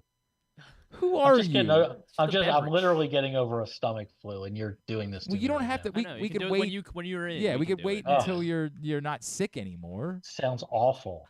Of course it sounds. No, Ken. We're gonna make the side bet something pleasent. Like the loser has to have a nice Coca-Cola. Some of them I've been in because I didn't think they would. God. So I'm actually the eggnog is what gets me. I hate eggnog. I hate eggnog too. That's the point, Ken. This is like a little shot, right? I think it's a drink. I think it's a beverage. How much it was? Yeah, 9 ounces of eggnog, 2 ounces of. Essentially, it's mostly eggnog. Yeah, it's a beverage. Eggnog disgusting, dude. I am aware. That's the. All right, then what if we just make him drink? No, eggnog? but Griff's like, what do you have against eggnog? I know eggnog is. I agree that eggnog's gross. I'm not a fan of eggnog I'm not in any way. Eggnog, but I don't seek it. Okay, that's fine. Are you in? Sure. Great, thank you. It's very difficult. It's painful. Painful. All right, very, very good. Let's get into picks for this week. Oh, we don't have a lot of time. All right, we wasted a lot of time here. My fault. Stecca's 3 games in front of myself, KZ, and John and Little Rock. And remember that if Stecca wins, he gets to quit the league. So what? That's what we When said did that happen? at the beginning of the year when he tried to quit the league. After he wins, he'll be like, we said you're only allowed to quit the league if you either A, win the league, or B, spectacularly avoid losing the league. So what's up with him and quitting? I don't know, man. When he wins, he's gonna want to be like, oh, like he's part of the crew. Just accept it. I've never. It's been a weird year with it. He won't do anything food related for a side bet. I don't know what's going on with him, man. Well, that's fine. I mean, you don't want to do that. I get it. That's fine. He's had his share of punishment. He's certainly had those. There's no doubt about it. Griffin is 7 games clear in Scott's stat position. He appears to be comfortably headed to go see Creed next summer. Jeremy Kahn, however, will definitely be our loser. He remains 18 games behind Griffin and hopeless in terms of trying to avoid being the one to pay the big. It's really disappointing the showing that he's had. It's because that was real. That showed some moxie there, but yeah, it has not been. And again, to the point, his percentage. It's not just that he came in late. Even his win percentage is the lowest of everybody, including Griffin. Now, it would be a lot closer if he had played all the games, but he'd still be in last place after all of that. So that's where we are. Picks brought to you by Superbook. Again, if you like anything that you hear here, use the code GlennClark23 when you sign up at Superbook.com or download the Superbook app. You'll receive up to $250 in a same-day first bet match, win or lose with Superbook. All right, pal. We will start with the TransPerfect Music City Bowl from Nashville, Tennessee, when the Auburn Tigers take on the Maryland Terrapins. And Auburn, as you mentioned earlier in the show, they're laying 6.5. The game's at 2:00, and it is an appetizer to what, the Orange Bowl, I think, with Florida State and Georgia? Sure. Yeah. Game's on ABC on Saturday. Actually, it's the only one on ABC. All the rest of the games are on ESPN. A lot of eyes. This is a weird one because I know what Ken's going to do, but even Ken has to be realistic about the fact that this is a bowl game and nothing matters, and we have no idea if any of these teams care or try. We actually have recent history that suggests that Maryland cares about bowl games and they get up for bowl games, and I don't know how to look at Auburn because the Alabama game would suggest Auburn's pretty good. But remember, just a week earlier, they got throttled by New Mexico State, and they only have 5 wins this year against FBS competition. I don't think Auburn's that good. I don't think Maryland's that good, but I don't think Auburn's that good. And because Maryland has tried in bowl games with 6.5 points to play with, I'm actually going to pick Maryland here. Good for you. I mean, got red on and everything today. I do have my red on today. Well, I'm going to the Maryland game tonight. Oh, good. Who are they playing? They're playing Coppin State. Oh, no, that should be fun. Lovely. They might win. They might. They also might not. Who knows? they've been a roller coaster. Shockingly, hang on, practice good. Maybe Ken would prefer the side bet being that the loser has to get a 30-minute massage. Like Ken's just like, it's something I don't want to do. Like side bets are supposed to be pleasant. Sorry, go ahead. Tell John to comment on things he's involved in. Yeah. Yeah, there's that too. I'm shockingly going to take the Auburn Tigers. I don't even know who's playing for Maryland this week. Billy Edwards is the quarterback. Yeah, but didn't they? Who went on the road and beat somebody last year? Who did Billy Indiana. Edwards? Indiana on the road? Was it Indiana? I definitely beat or Indiana. Beat Indiana at home. Okay. I don't remember. It's fine. Why stop now? I'll take. I get Auburn. it. It's your bid. I understand. Yeah. Yeah, I mean, I feel the same way. Like, I do think Maryland, like Mike Loxley, will have them ready for this game. But I also, Hugh Freeze is 7-1 against the spread in bowls. So I feel like just he's done this more. Auburn almost beat Alabama. I mean, obviously it's Alabama. Did. You get up for Alabama. I'm not sure if they'll be able to get up as much for the Music City Bowl, the TransPerfect Music City Bowl. Me, you are TransPerfect. I'm gonna take Auburn as well. Right. On the Terps, joining Glenn is John in Little Rock and Andrew Stetka, the only ones. Andrew Stecka's been pretty good at this year. So he has been. It's weird. What a world we're living in now, where we want to agree with Andrew Stecka. Moving on to the college football playoff. Number 4, Alabama taking on number 1, Michigan. This is the 5:00 game on ESPN, and the Wolverines are on Monday. On Monday, that's correct. Yes. New Year's Day, the Rose Bowl from Pasadena. Michigan laying 2. Alabama.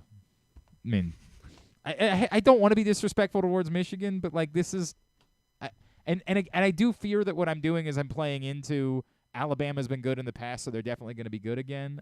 They did just sort of put it to Georgia the last time we saw them play.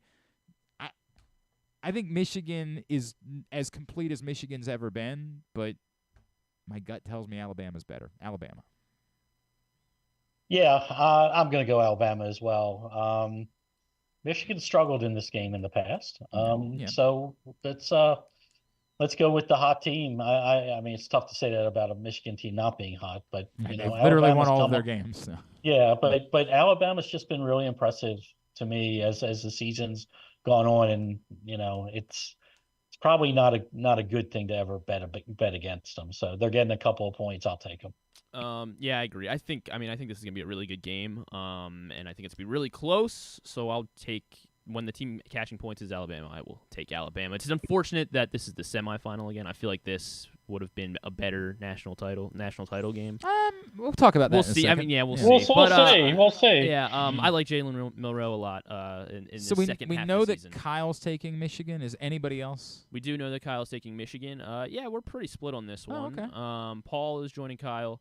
So is John Proctor. So is Dr. Nick Kelly, as well as Andrew Stecka and Jeremy Kahn on the Michigan. Well, that's weird because now you have the other playoff, number 3 Texas taking on number 2 Washington, and they say the game's gonna start at 8:45. There's no way. Will not. Yeah. Will not. All-State Sugar Bowl from New Orleans, and Longhorns laying 4 points against the Huskies. Washington. Every time everybody has told me that Washington's not good enough, and I get it. I went through the same thing because I watched that stupid Arizona State game until 2 a.m. that night, and so I was on this team isn't that good. And yet they just constantly figure out ways to win games. And I also think we're kind of overinflating Texas a little bit here. Remember, Texas is only in the playoff because they had to do it in order to justify putting Alabama in. Like, we because of the Alabama thing, we have sort of dismissed. Texas has no business being in over Florida State either. The only reason Texas is in the playoff is if they were going to put Alabama in, they couldn't leave out the team that won on the road at Alabama. We just sort of said, that makes sense, Texas. Texas has no business being in over Florida State either. They won on the road at Alabama when Alabama was not nearly the same team that Alabama is, and we all know the Big 12 is not what the Big 12 has been in the past. This is a good Texas team, but I don't think they're a special Texas team, and Washington has continued at every turn to prove doubters wrong. I don't love the pick, but I'm going Washington here. Yeah, I mean, Washington's the one team that everybody kind of wants to poo-poo to the side. And I'm going to, because Texas, in their last 3 games, most impressive team I saw in watching the games. They, both sides of the ball, they're explosive on offense. I think they have a better defense, and that's what it's going to come down to for me. I wouldn't shock me the other way. I hate the line being 4 points. I think that's crazy, but at this point, I think Texas may be that team of destiny this year, and I think they win the game. I'm with Glenn on this one. I think we're kind of forgetting, how good Washington is, and I feel like they have the slight edge at every position on the offense. I like Michael Penix over Quinn Ewers. I like Dylan Johnson at running back, Romeo Dunze at wide receiver. And yeah, they're getting 4 points here, so I will take the team. I'm taking the underdog in both of the games here. I'm taking Washington. I do like Texas's receivers, by the way. I do like both of those. But to your point about Romeo Dunze, I get it. Yeah, I get it. And it feels, I don't know, it feels like they're kind of TCU from last year. Like I feel like they're going to get blown out after TCU did win their semifinal. As you TCU won the semifinal. Yeah, that's why I'm taking Washington here. I think they beat some team that's playing this weekend. Yes, that's true. Joining Ken on Texas, Paul and Kyle, as well as Andrew Stecca and Jeremy Kahn. It's very interesting. Very interesting. Pick the underdog. Pick the underdog. Yeah. To the NFL, we have one Saturday game. It is on ABC and ESPN. It is the Dallas Cowboys hosting the Detroit Lions, and the Cowboys are laying 6 points against your NFC North champions. I'm the sucker. That line stinks, doesn't it? Like, it stinks. So you have to take the Cowboys when the line stinks that much, but I'm not going to do it. I'm taking Detroit. That's a stink line, and I should know better, but I'm taking Detroit. I'm the sucker. Yeah, I agree with you. I looked at the line. I'm like, really, 6? Yep. Like, come on. I mean, the Lions are basically the same team as the Cowboys. You're on the road. You're playing basically inside. I guess they call it outside, but it's inside. I'm going to take the 6 points. I don't see. I know Dallas has played really, really well at home this year, but I can't draw. I can't give them 6 points over the Lions. So I'll take Detroit. Yeah, same thing. I mean, I know Dallas is getting really good at home, but so is Detroit. Detroit's good everywhere but Baltimore. So I'll take the Lions. Or Green Bay. Or no, Detroit against Green. That was in Detroit. Yeah, right. Jesus. On the Cowboys is Paul Valley, as well as Andrew Stecca and Jeremy Kahn. That's so weird. Andrew Stecca and Jeremy Kahn, like, very lined up so far. So weird. To Sunday at 1 o'clock, the Las Vegas Raiders will be traveling to Indianapolis to take on the Colts, and the Colts are 3.5-point favorites. Again, I don't want to be disrespectful to the Colts, but I feel like what happened last week, maybe we should have seen coming. I think they were a little bit of they were fraudulent as they were putting together a good record because, who were they doing it against? The Raiders clearly appear to have been inspired by Antonio Pierce, and they are not dead yet, and with 3.5 points to play with. This is, however, West Coast team playing at 1 o'clock, so I know that's a factor, but I just like the vibe of the Raiders right now dramatically more. I'm going with the Raiders. Yeah, that's what it comes down to me. I mean, the Raiders are playing inspired football. They like who they're playing for right now. Antonio Pierce has changed the mentality of that team. I don't know if Michael Pittman plays. I think it's a big deal in this game, and a big deal for that offense when you take, what has looked like 10 catches and 100+ yards each and every week out of that lineup. They don't have somebody to replace it. Because I'm leaning towards him not playing, right now today I'm going to take Vegas and give me the points. Yeah, same thing. I'm jumping on the Antonio Pierce train. I like the Raiders, especially with the hook here. Seems pretty easy to jump on the Raiders. So that means we're probably all going to get it wrong because just about almost everyone is on the Raiders. The only two not on the Raiders, Andrew and Jeremy Kyle. Well, this is so what they're doing. They're both just betting against the public now, and again, that's. As Jeremy has pointed out, that's been smart for a long time to bet against the public. But earlier this year, it was not smart to bet against the public. The last couple of weeks, it's worked out. I don't know what to make of it. Pittsburgh Steelers at the Seattle Seahawks. Games at 4 o'clock on Fox. And also these Sunday games on New Year's Eve, of course, December 31st. The Steelers are getting 3.5 points. Seahawks are 3.5-point favorites. This is the, who's the quarterback for the Steelers? Because if it's Mason Rudolph, I think I want the Steelers. If it's Kenny Pickett, I want the Seahawks. God. Just give me the Steelers and the points. Just do that. I feel like they are going to encourage Kenny Pickett to wait another week. But whatever, Steelers. Yeah, I think Rudolph plays. And it doesn't matter to me because I just you're going to Seattle, tough place to play. I don't believe that all their offensive woes were just fixed because Mason Rudolph was a quarterback.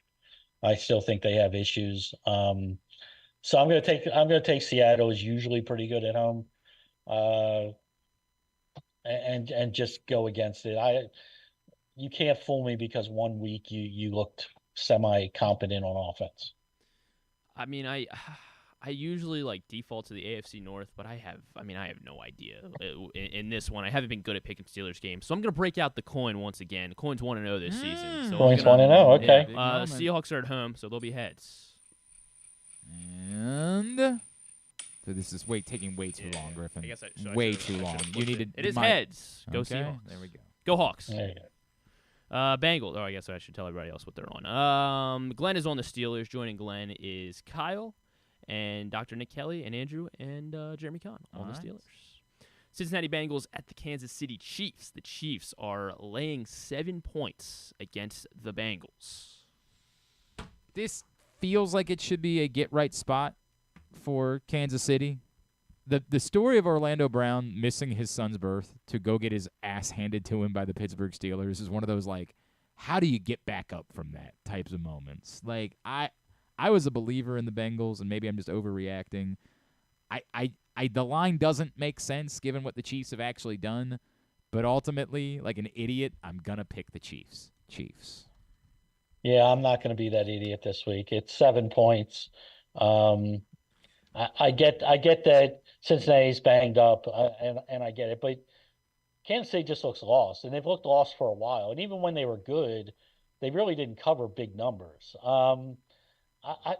Something's wrong there. I don't know if it is a get right week. Maybe no Pacheco. Something's going to come out about Kelsey unless teams are just flat out taking him out of the game. But he doesn't look right. He hasn't looked right for a while. And Mahomes doesn't look right. He's trying to put too much on his back. 7's too much for me to take Kansas City even at home. I'll take the Bengals. Yeah, I'm going to take the Bengals as well. I feel like they always play Kansas City close. I know Joe Burrow's not playing this game, obviously, but he'll be in the building, though. He'll be in the building? Oh, okay. See? He's gonna will the boys on. +7 with the Bengals. Joining Glenn on Kansas City, John Proctor, John in Little Rock, and Andrew Stecca and Jeremy Kahn are on your side. I'm sniffing that Andrew Kahn and Jeremy Stecca got together. I think they're just betting against the public. That's what they're doing. Right. That's all it is. Whatever the public is doing, they're doing the opposite thing. Sunday Night Football on New Year's Eve. Thank goodness it is not the Ravens and Dolphins. It is Packers at the Vikings, and the Vikings are 2-point favorites. How do you feel anything about either of these teams, right? How do you even have a sense? Who's playing for the Packers? Which of their receivers? Not Jair Alexander. Right. We do know Jair Alexander is not playing. And Christian Watson's not playing again, correct? He's got 0 projected fantasy points, but he's questionable. Yeah, he's not expected to play. Wicks is banged up. Going to miss all Reed of Christian is Watson. Banged up. Dylan's banged up. I still don't know what to do with this.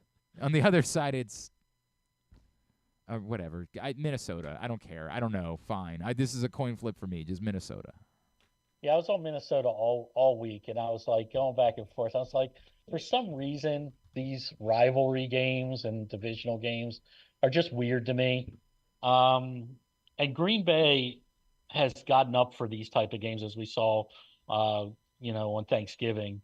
I'm going to take Green Bay and pray that some of those receivers that I named that are hurt actually play.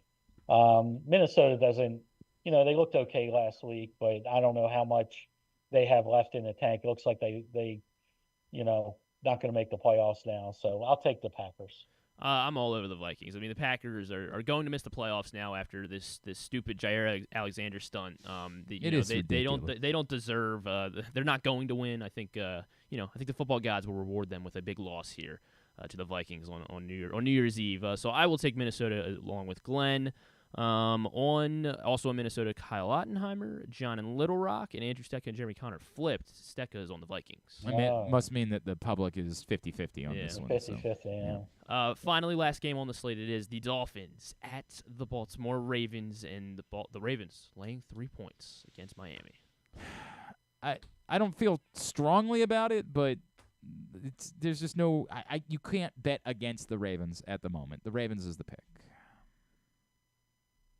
Yeah, I've gone back and forth in this one, and I've landed on the Ravens. I just, without Waddle, I said maybe to you, Griff. Without Waddle, and I don't think he plays, I just think it's going to limit them. It's going to allow the Ravens to try to take Hill out and let somebody else beat them. It's only 3, so maybe it's a pushy type game one way or the other. But I'll take the Ravens. Man, this is I don't know if I picked against the Ravens at all this season, but it feels like there's just too much going against the Ravens right now. I think there might be something to this short week letdown spot. Man, yeah, I mean they can still win by 1 or 2 points. I think that I hope that's what happens. But I mean, it's a really tough spot, and the Dolphins are a good team. Griffin's paying money to go to this football game. He expects that the Ravens are going to, at best, win. I'm paying money to go to the football game as well. Yeah, but you think the Ravens are going to win? You're I'm kind of hedging here a little bit. Yeah, hedging. Yeah. So when they win, okay, there you go. Yeah, there you go. I'm saving Dr. Nick Kelly from being a lone wolf.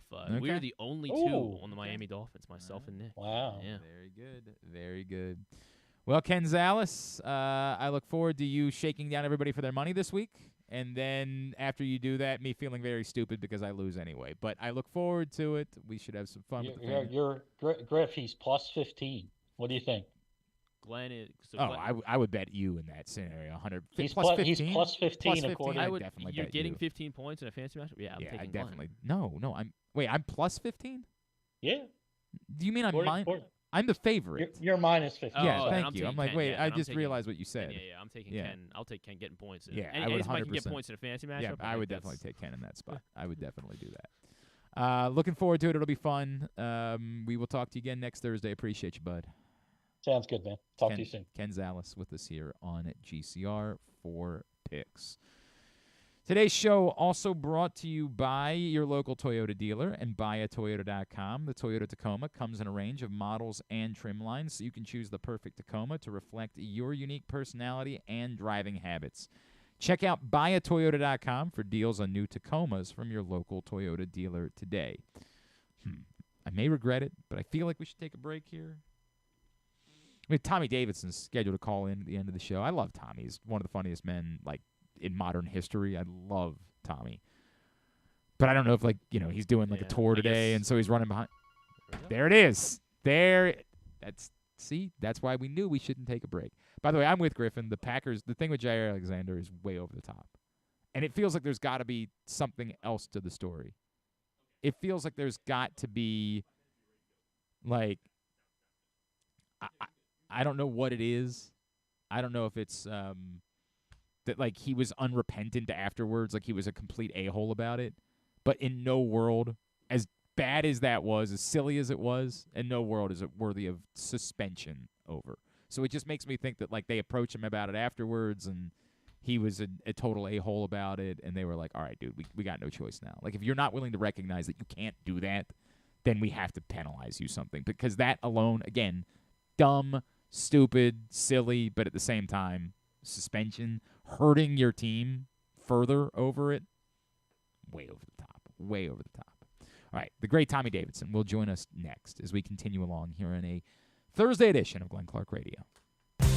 Hey Ravens fans, looking for the perfect new game day brew? Get a Guilford, Baltimore's finest craft beer during the next home game at the bank. That's not all. Gather your flock next home game and check out Guilford Hall Brewery's brand new bar, the Gilly Nest, located near Section 505. No tickets? No problem. Enjoy all Ravens games all season long at our restaurant and brewery in Station North. Guilford Hall Brewery, European tradition, Baltimore charm.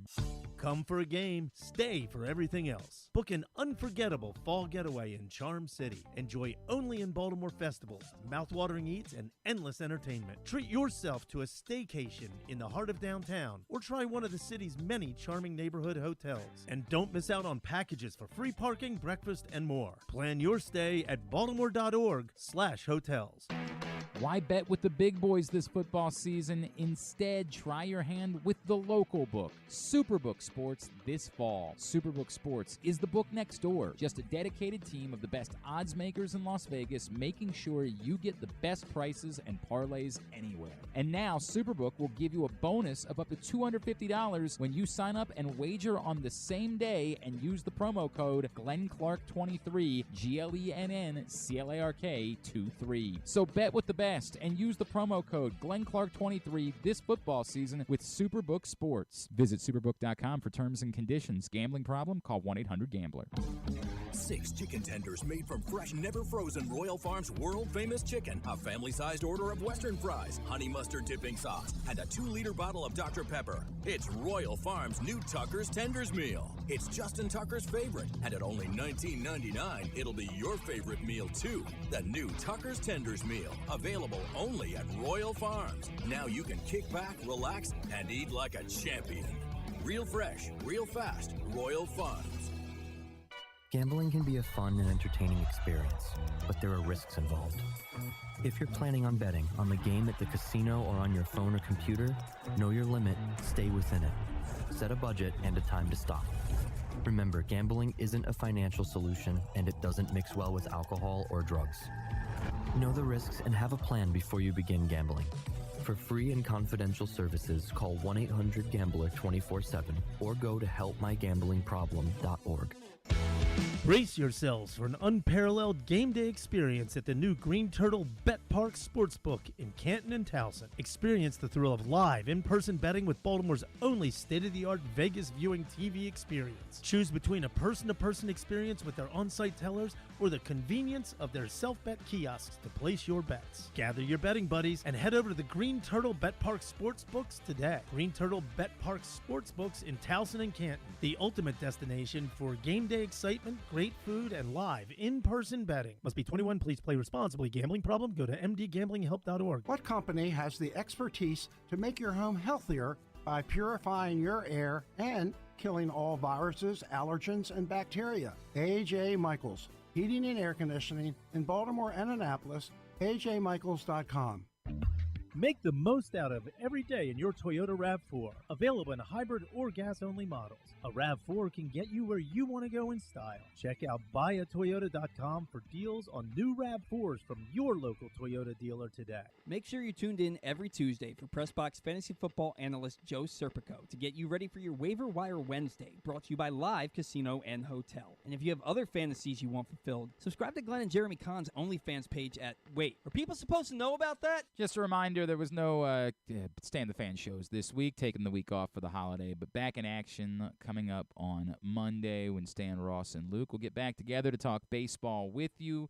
Facebook.com/PressBoxSports. And if you miss it live, you'll be able to watch it later on at YouTube.com/PressBoxOnline. All in 2024. And I think Stan's maybe considering a bit of a format change for his second show of the week. And once we have that finalized, we'll tell you more of the details about that as well. But no Stan the Fan show this week.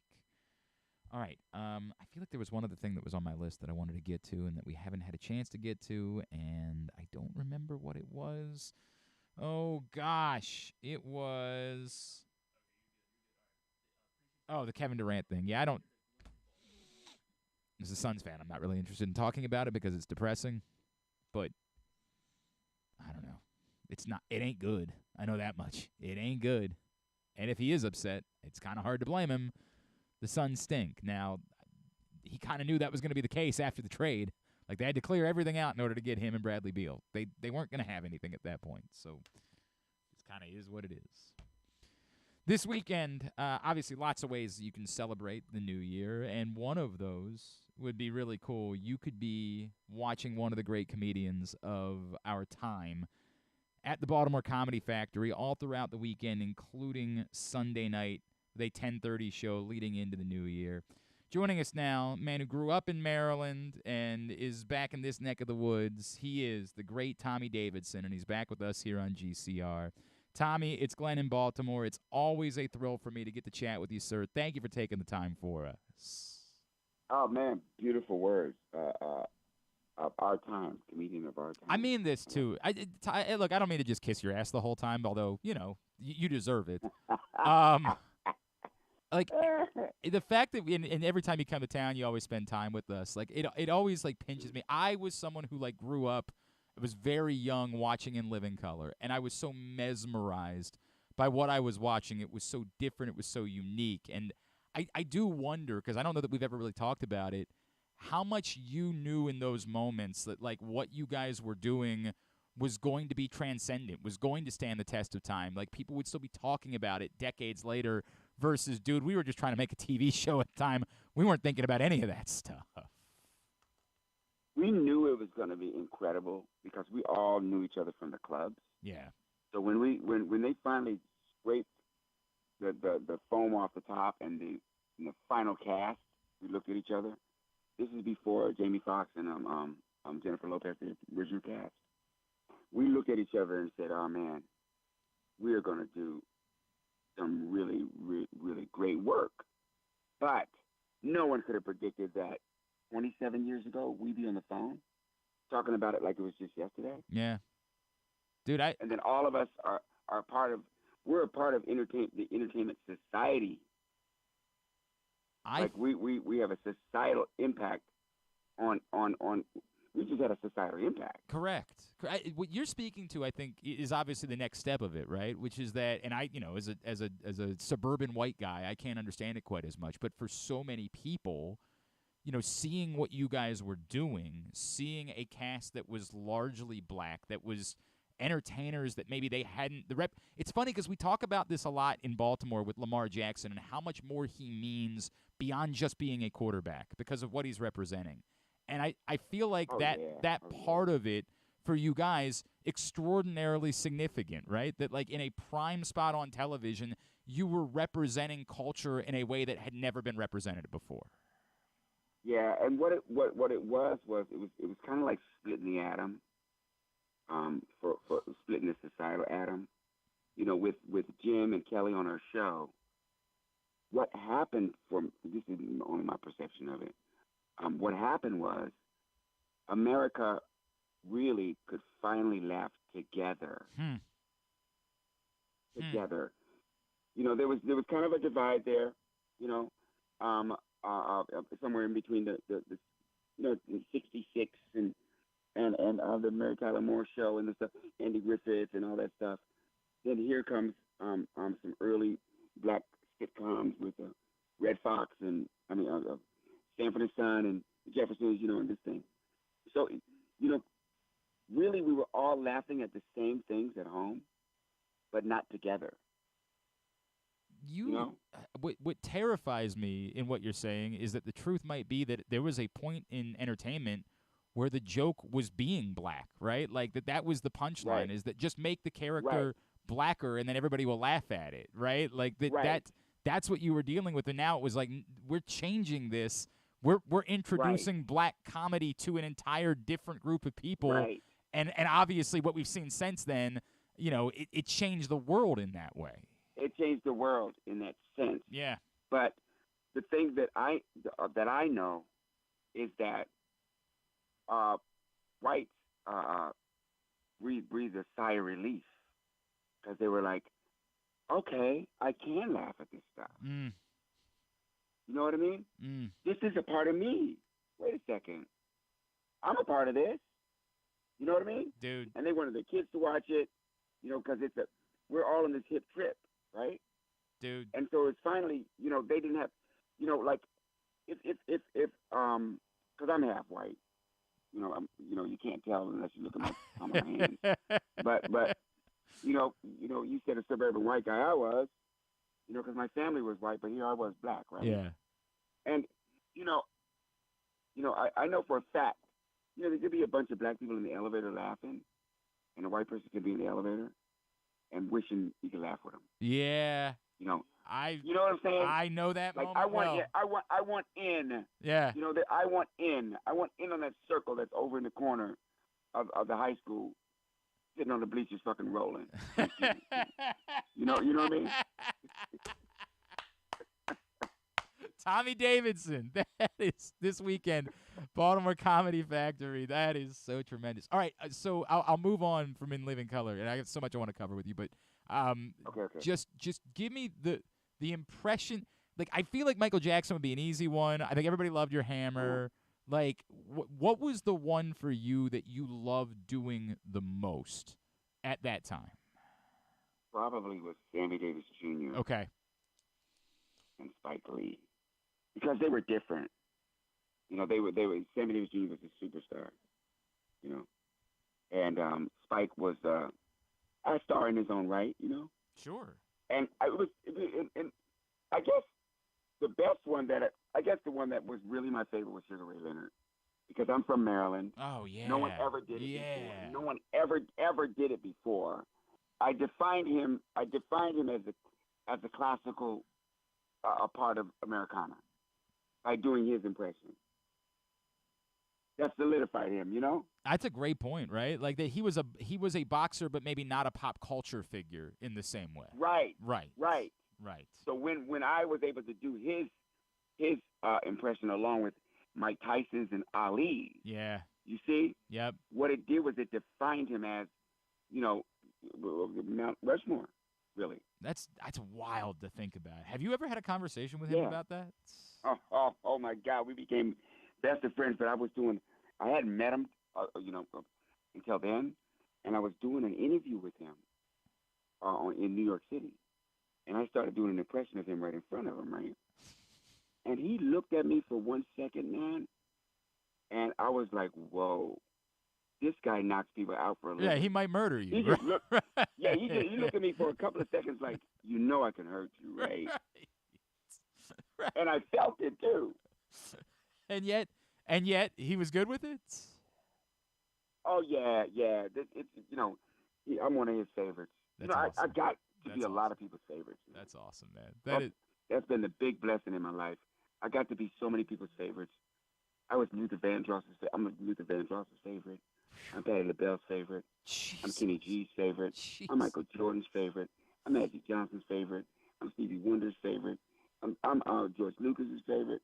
I'm Slash's favorite. I mean, it's just like, can you believe that? That's, dude. It's funny, Tommy, because we do one of our recurring bits on the show is what's your pinch me moment? Like, what's the whenever we talk to somebody of your stature, someone who's done so many things, has accomplished so much, like, what's the time where you were in a room or you were doing and you just looked around and you said, "Oh my God, I can't believe I'm here." Like, what's the number one? And I don't think I've ever asked you this before. So, what's the there would be a number one and there would be a number 1.1. Right, because the list that you just gave me, by the way, like, it's hard to separate who would be number one. But what's the biggest one for you that you think of where you moments?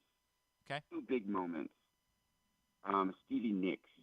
Okay, so I go to see a concert of hers before she goes on tour. So they do this one concert and they're all ready.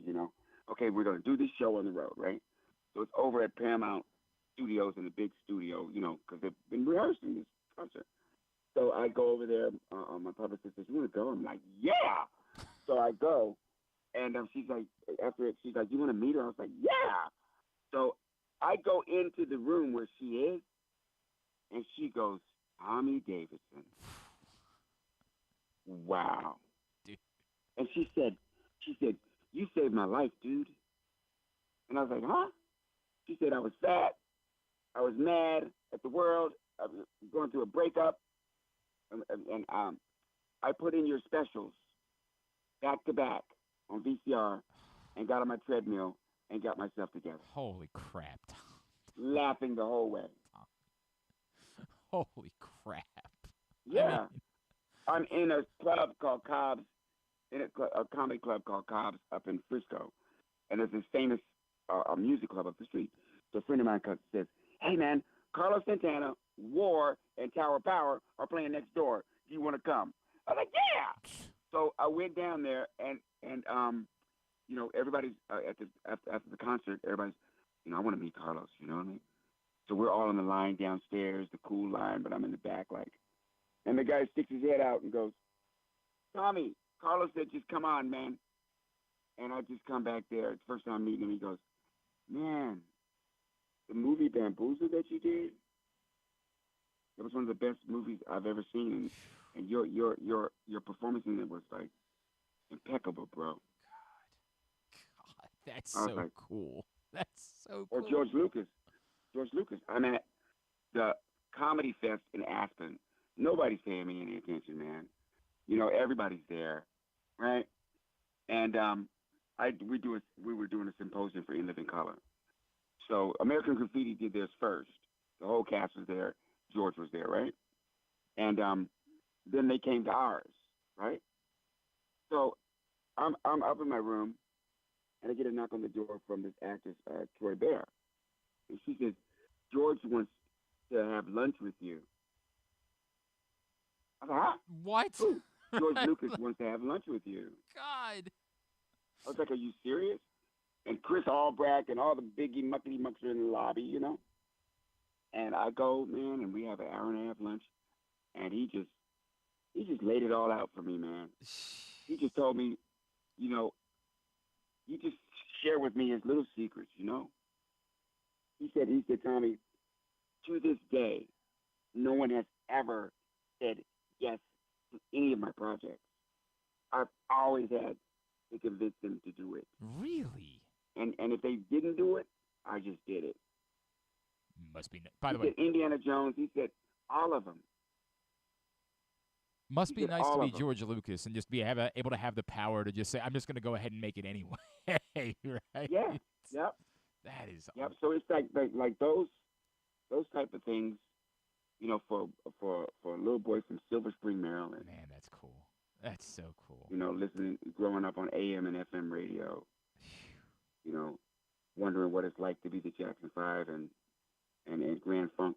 You know, man, and you know, Creedence Clearwater Revival, and you know, watching Jesus Christ Superstar and Hair, having the Hair album, and Sonny and Cher show, and Billy Jack, and the Planet of the Apes, Beneath the Planet of the Apes, you know, the Poseidon Adventure, Happy Days, you know, Scooby Doo. I mean, this kid, that kid, you know. It's awesome.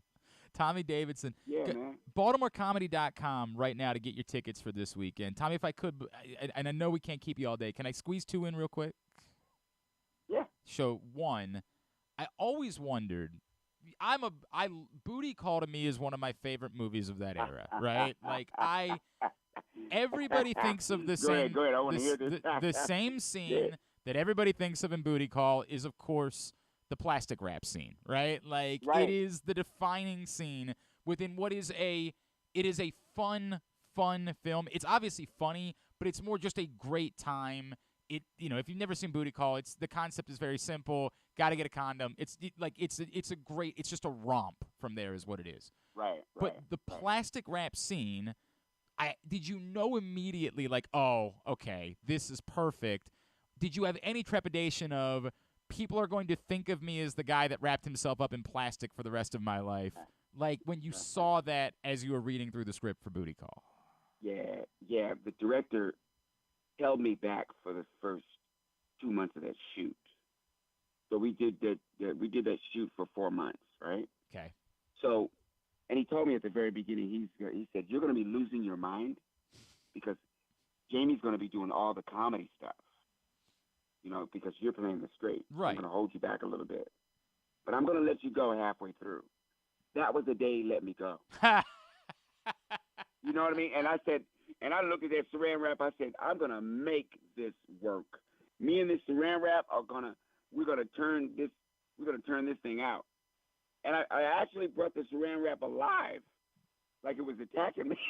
I remember. I absolutely remember that, dude. It was and I did it right in front of everybody's eyes. There was no edits or nothing. I just had it just get out of control. The level of physical comedy involved in that, and saying I'm going to make this. I'm going to take what is already as a premise was already really good, right? Like clearly the premise worked. Of what are we going to use? We can't get a okay. Let's see this. And then to take it from an 8 to a 13 with the amount of physical comedy involved is I'll never forget it in my life. It's one of those things that every time I watch will continue to give me the exact same amount of joy that I had the first time that I saw it. Man, divisiveness is what was our power. You know, Keenan was a great writer, unbelievable, funny, brilliant guy. But he would leave the divisiveness up to us. So we can take, and use our imagination. And here's another example. Eve Odekirk was one of our writers and a great comic, and was at the Comedy Store with all of us, and knows all of us. He directed Ace Ventura 2. Right. So him and Jim come to my trailer early in the morning and say, "Hey man," and they're laughing their butts off. They're in tears. And we were used to this when we lived in color. I'm going, what? What do you want me to do? And so they said, "Can you fit in this bag?" And I was like, "I don't know. It's not gonna work, Tommy. It's not gonna. And they're laughing. It's not gonna work unless you can get it. So I get in it.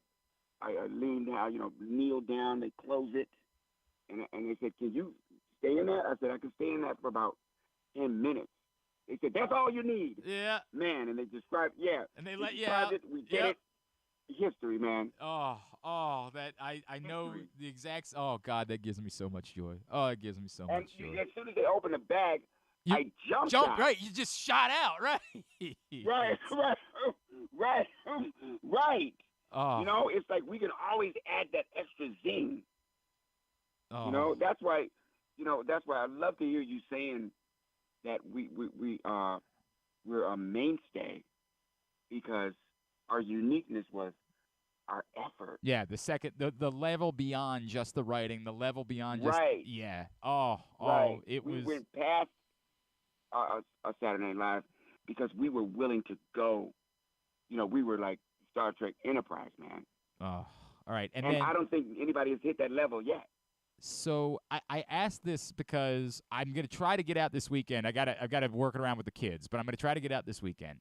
I would love to know at this point in your life, I would go just watch you tell stories. Like if I could just get, I would like just watch you host a podcast. Just tell me stories about everything you've done, because hearing you do this right now gives me so much joy. Where's the line for you between I know that people want that from me versus, but I am still a comic, and I've been working clubs my entire life, and I want to tell jokes, and I want to, where is that line at this point in your life? I think it's going to come somewhere between my new music career and what that show looks like, that live show looks like. Okay. Because I've now I've ventured into something else, Okay. I did authoring, I did my book, and now I'm a smooth jazz artist. So somewhere with that music and that show, when those things mesh, when the comedy and the music mesh, that live show is going to have a dialogue. It's cool. Oh, that's cool. And that dialogue will be a telling of. It will really be a telling of us, because of my experience. I can represent us. When I say us, the U.S., and I'm talking about all of these cultures that came into one, and none of us, not one, Black, Asian, Irish, Jewish, none of us came from a culture where we didn't get a foot in our ass. You know what I mean? No doubt. We all took a beat down, in one way or the other. So I'm here to celebrate the fact that we took the beat down, and then we all learned as a survival technique to not only get along but to flourish together. And that's what is reflected in my comedy. My comedy isn't about shock. 15 years of comedy, the last 10 to 15 years, the reaction to a comic wasn't a laugh. It was, ooh. Right. Oh, wow, you went there. Yeah. ouch. Yeah. Oh, man. So it's kind of like a shock comedy. Well, those groups, got together like anyone would. And say, hey, man, we don't have to take this. I got fortunate because the reaction to my comedy was, Seems like that should be the idea. Ooh. It seems like that should be the concept of somebody going out to a club. Like, that's what I should want in my life. Right. And so I kind of felt fish out of water for a while because all these comics were doing this edgy kind of stuff, And, but I just kept doing what I'm doing because it made me feel good. It didn't make me feel good to look at an audience and have them look away from each other. Tommy, Tommy, I can only tell you so many times. It is really a thrill for me that I've been able to have these conversations with you over the years, and thank you, I am so appreciative of all the joy that you have brought in my life. Truly. Man, This thank again, you, man. I plug again, BaltimoreComedy.com this weekend, Friday, Saturday, and Sunday night, New Year's Eve. 2 shows each night. At Tommy Cat on Twitter. Is there anything else I can plug for you, Tommy? My recent single is called Lausanne, Lausanne. It's with a guy named Patches Stewart, who's probably the closest to a modern Miles Davis as you can get. And that video is now on YouTube. And just check out some of my music. Awesome. Go to Apple or Spotify, Tommy Davidson's music. And it's really, really good. And it's another episode. So the real Tommy Cat will take you to everything. Awesome. Of course, the real Tommy Cat will take you to my IG. The Tommy Davidson will take you to everything I'm doing. We will schedule and everything. So we will share all of that as well on our social too for people to check it out. Tommy Davidson, Happy New Year to you, my friend. Thank you for doing this as always. Very happy, man. Thank you, man. Tommy Davidson. True. Sorry about that. It's okay, Tommy. Thank you so much. It's awkward now to go back. Griffin was trying to do the producing bit and cut him off in the process, and then Griffin felt terrible. It's a living legend that you're cutting off in the process. What a man. You tell me every day I get to talk to Tommy Davidson for 20 minutes, and we've had the privilege of doing that before. And enjoyed it enough that every time he comes back to town, he asks if he can come on. I'm like, yes. No, we're not going to make time for Tommy Davidson. Sorry. Christ. What an icon, man. And, go check him out this weekend. Very, very cool. All right, we got to fly through Tidbit and Tubular because I'm trying to get to the gym before. We're trying to beat traffic down to College Park. So the plan is to go down there and have dinner down there. No, not a chance. Like an idiot, I said we could leave at 3 and beat traffic. Traffic starts at 3. Helps that hopefully a lot of people aren't working. Maybe I'm hoping that it will. I still think it'll be bad, but maybe not colossally bad. The awkward part would be if we get to College Park by like 4, and then what do we do? Because go to Lido's. Well, we're gonna go get dinner beforehand. Oh, do you not know this?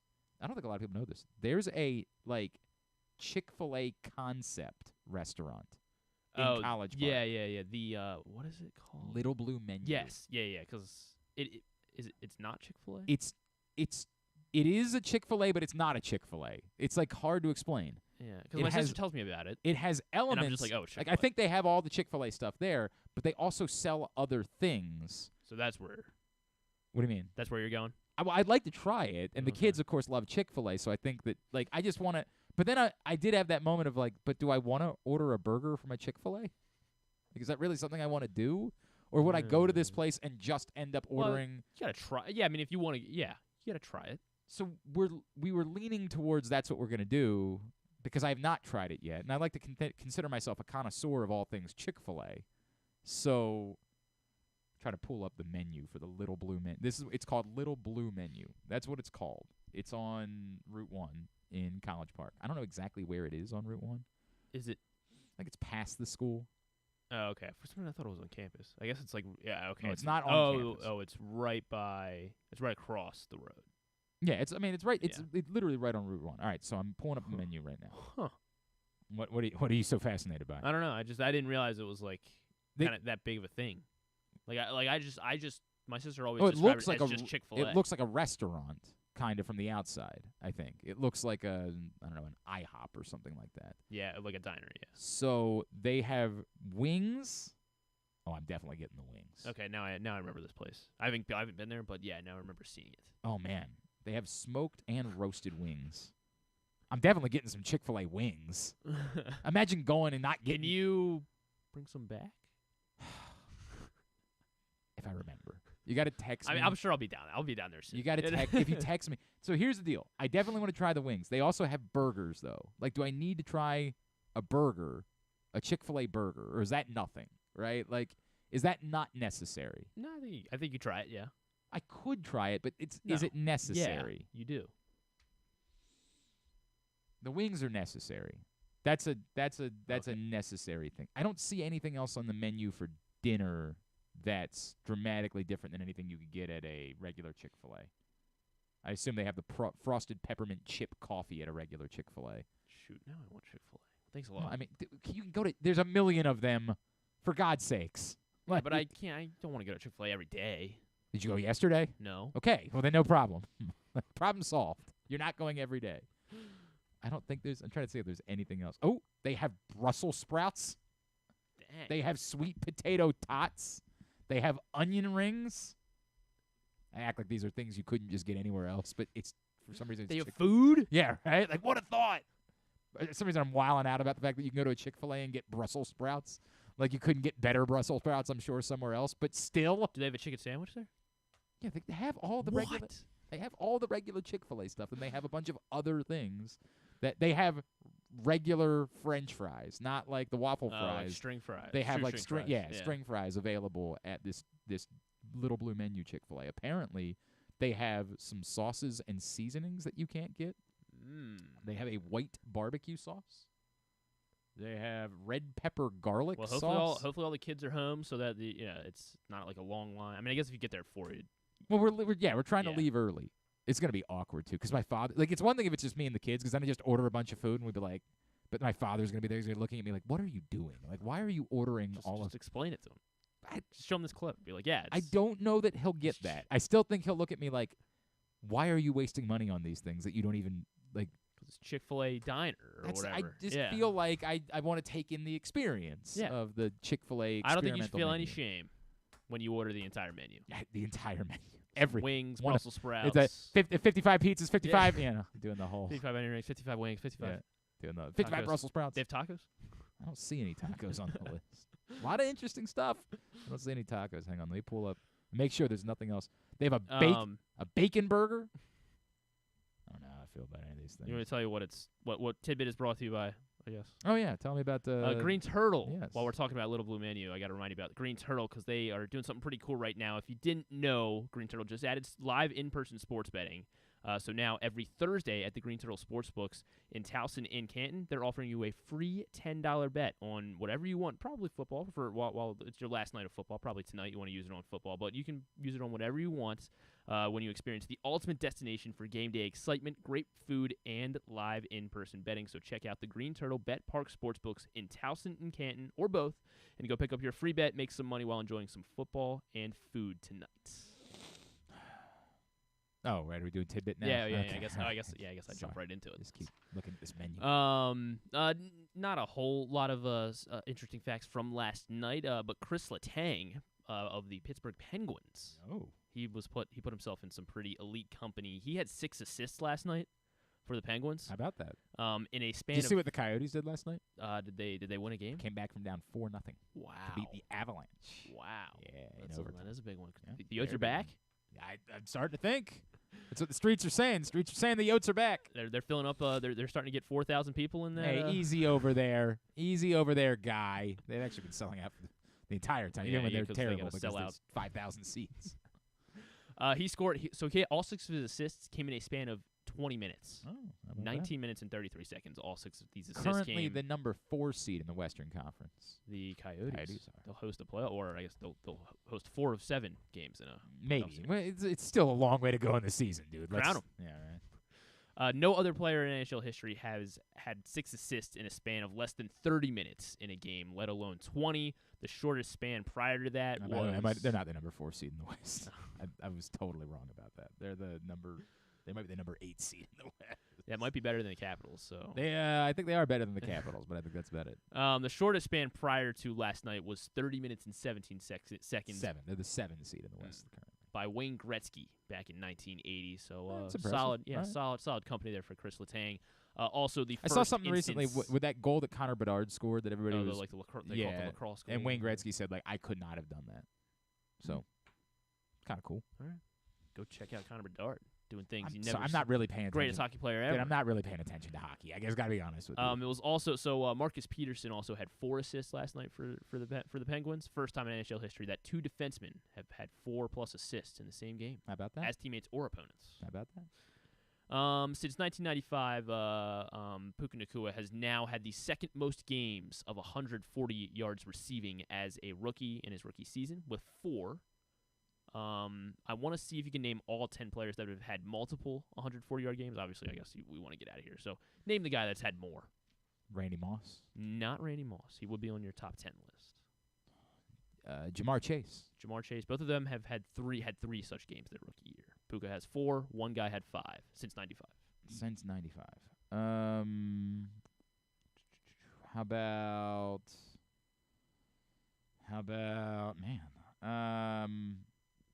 Jerry Rice. Not Jerry Rice. He was before 1995. What am I doing? Where were Jerry Rice? Larry Fitzgerald. Not Larry Fitz. Mike Evans. Not Mike Evans. Anquan Bolden. Not Anquan Bolden.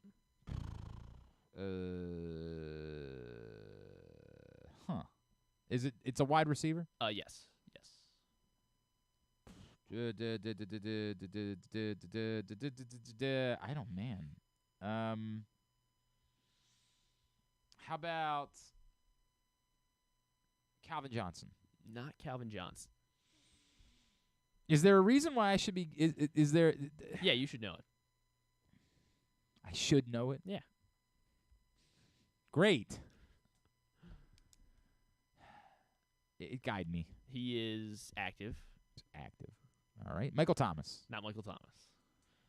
Keenan Allen. Not Keenan Allen. Amari Cooper. Not Amari Odell Cooper. Beckham. Odell Beckham there we Jr. Go. I probably 5 yeah, such games his My rookie fault. year in 2014. My fault. Tank Dell has had multiple this season How about already. that? Justin Jefferson had 2. Juju had 2. And then the reason I want to do the top 10 or the 10 guys that had multiple because Torrey Smith is on this list. Eddie Royal, Marcus Colston, and Michael Clayton. Very cool. All the guys with multiple Very games of cool. 140. That's the company Puka Nacua is in. Tubular is brought to you by the print issue of Press Box. It is our best of 2023 issue. It's available for free at your neighborhood Royal Farm, celebrating the top people, performances, and moments of 2023. Go get it right now, the best of issue of Press Box. It is our meatiest issue of the year. We are very proud of it. Brandon Hyder, Mo Gabba, Sports Person of the Year, and the Orioles, our Team of the Year. Go pick that up today. All right, tonight, Maryland, Coppin State, as Maryland plays their final non-conference game of the season. That's at 7 o'clock on Big Ten Network. Jets, Browns at 8:15 on Amazon Prime. The Joe Flacco Bowl. I guess it would have to involve the Ravens. It'd be the Joe Flacco Bowl, but still. Big revenge game. Big revenge game. ESPN right now, the Fenway Bowl. Throw out all the records. Boston College, a veritable home game against SMU. Then coming up at 2:15, the Pinstripe Bowl, Rutgers and Miami. Followed by the Pop-Tarts Bowl, which is the only interesting one because we have yet to see this edible mascot. Has the internet discovered the edible mascot yet? I don't think so. Everybody Not was that I whiling know about of. the stupid trophy. Like the trophy just had a couple of Pop-Tarts in it. It's not as interesting as you're making it out to be. The mascot, I would like to know more about this alleged edible mascot. So let's try to get a little more information on that as quickly as possible. Boys getting hot in the bull picking, by the way. So look out, guys. Look out now. You did win your bet yesterday. Yes. Virginia Tech. Virginia Tech. Easy. NC State, Kansas State. That's at 5:45. And the Alamo Bowl tonight, Arizona and Oklahoma too. at 9:15. Everything else, Glenn Clark Radio, NBA TV, Pistons, Celtics, 7:30, Heat Warriors at 10, the USA Network for Brighton and Hove Albion and Tottenham Hotspur at 2:30. Everything else, GlennClarkRadio.com. Non-sports. There is nothing. By the way, huge sleep. letdown. The final season of Letterkenny, 6 episodes. Ugh. They've always done short seasons. Maybe they'll do something like they'll be like, oh, we're gonna do a 12B or whatever. No, they ended it. They ended it. It ended. Make you want to say, damn it. Saving that. That was the referee in the guaranteed rate bowl. I did love it. I did. It was like, and it was a progressive build from timeout. Yeah, because he kept Rice, talking. The announcer was like, okay, I can talk now. And then it's their first timeout. The announcer tries to jump back in. It's a 30-second timeout. Like, it went on for like 30 seconds. The entirety of it. And then he realized he was wrong. It was a full timeout, and that was his reaction. Damn it, for the entire world to hear. Wild. All right, very good. Thanks to everybody at Pressbox, or thanks to all of our guests today. Thanks to Tommy Davidson. Thanks to Ken Zalis. Thanks to Patrick Stevens, to Tai Felton, and to Sal Paolantonio. We'll get it all up in the greatest hits section of the oh my God, it's so good. tab at GlennClarkRadio.com. Tomorrow, Stan the Fan is in studio with us. Chuck Pagano will join the program. I assume Bo Smolka is back with us. And stuffing things. Very good. Thanks to everybody at Pressbox, all of our great sponsors and partners, including Live Casino and Hotel, Mother's North Grill, A.J. Michaels, Guilford Hall Brewery, Royal Farms, Costa Sin, Superbook Sports, Hartford County, your local Toyota dealer, buyatoyota.com. Thanks to Griffin at Griffin_Bass. Follow us, Twitter, Instagram, and TikTok at Glenn Clark Radio. Have a great Thursday night. Go Maryland or Coppin State. Duke sucks.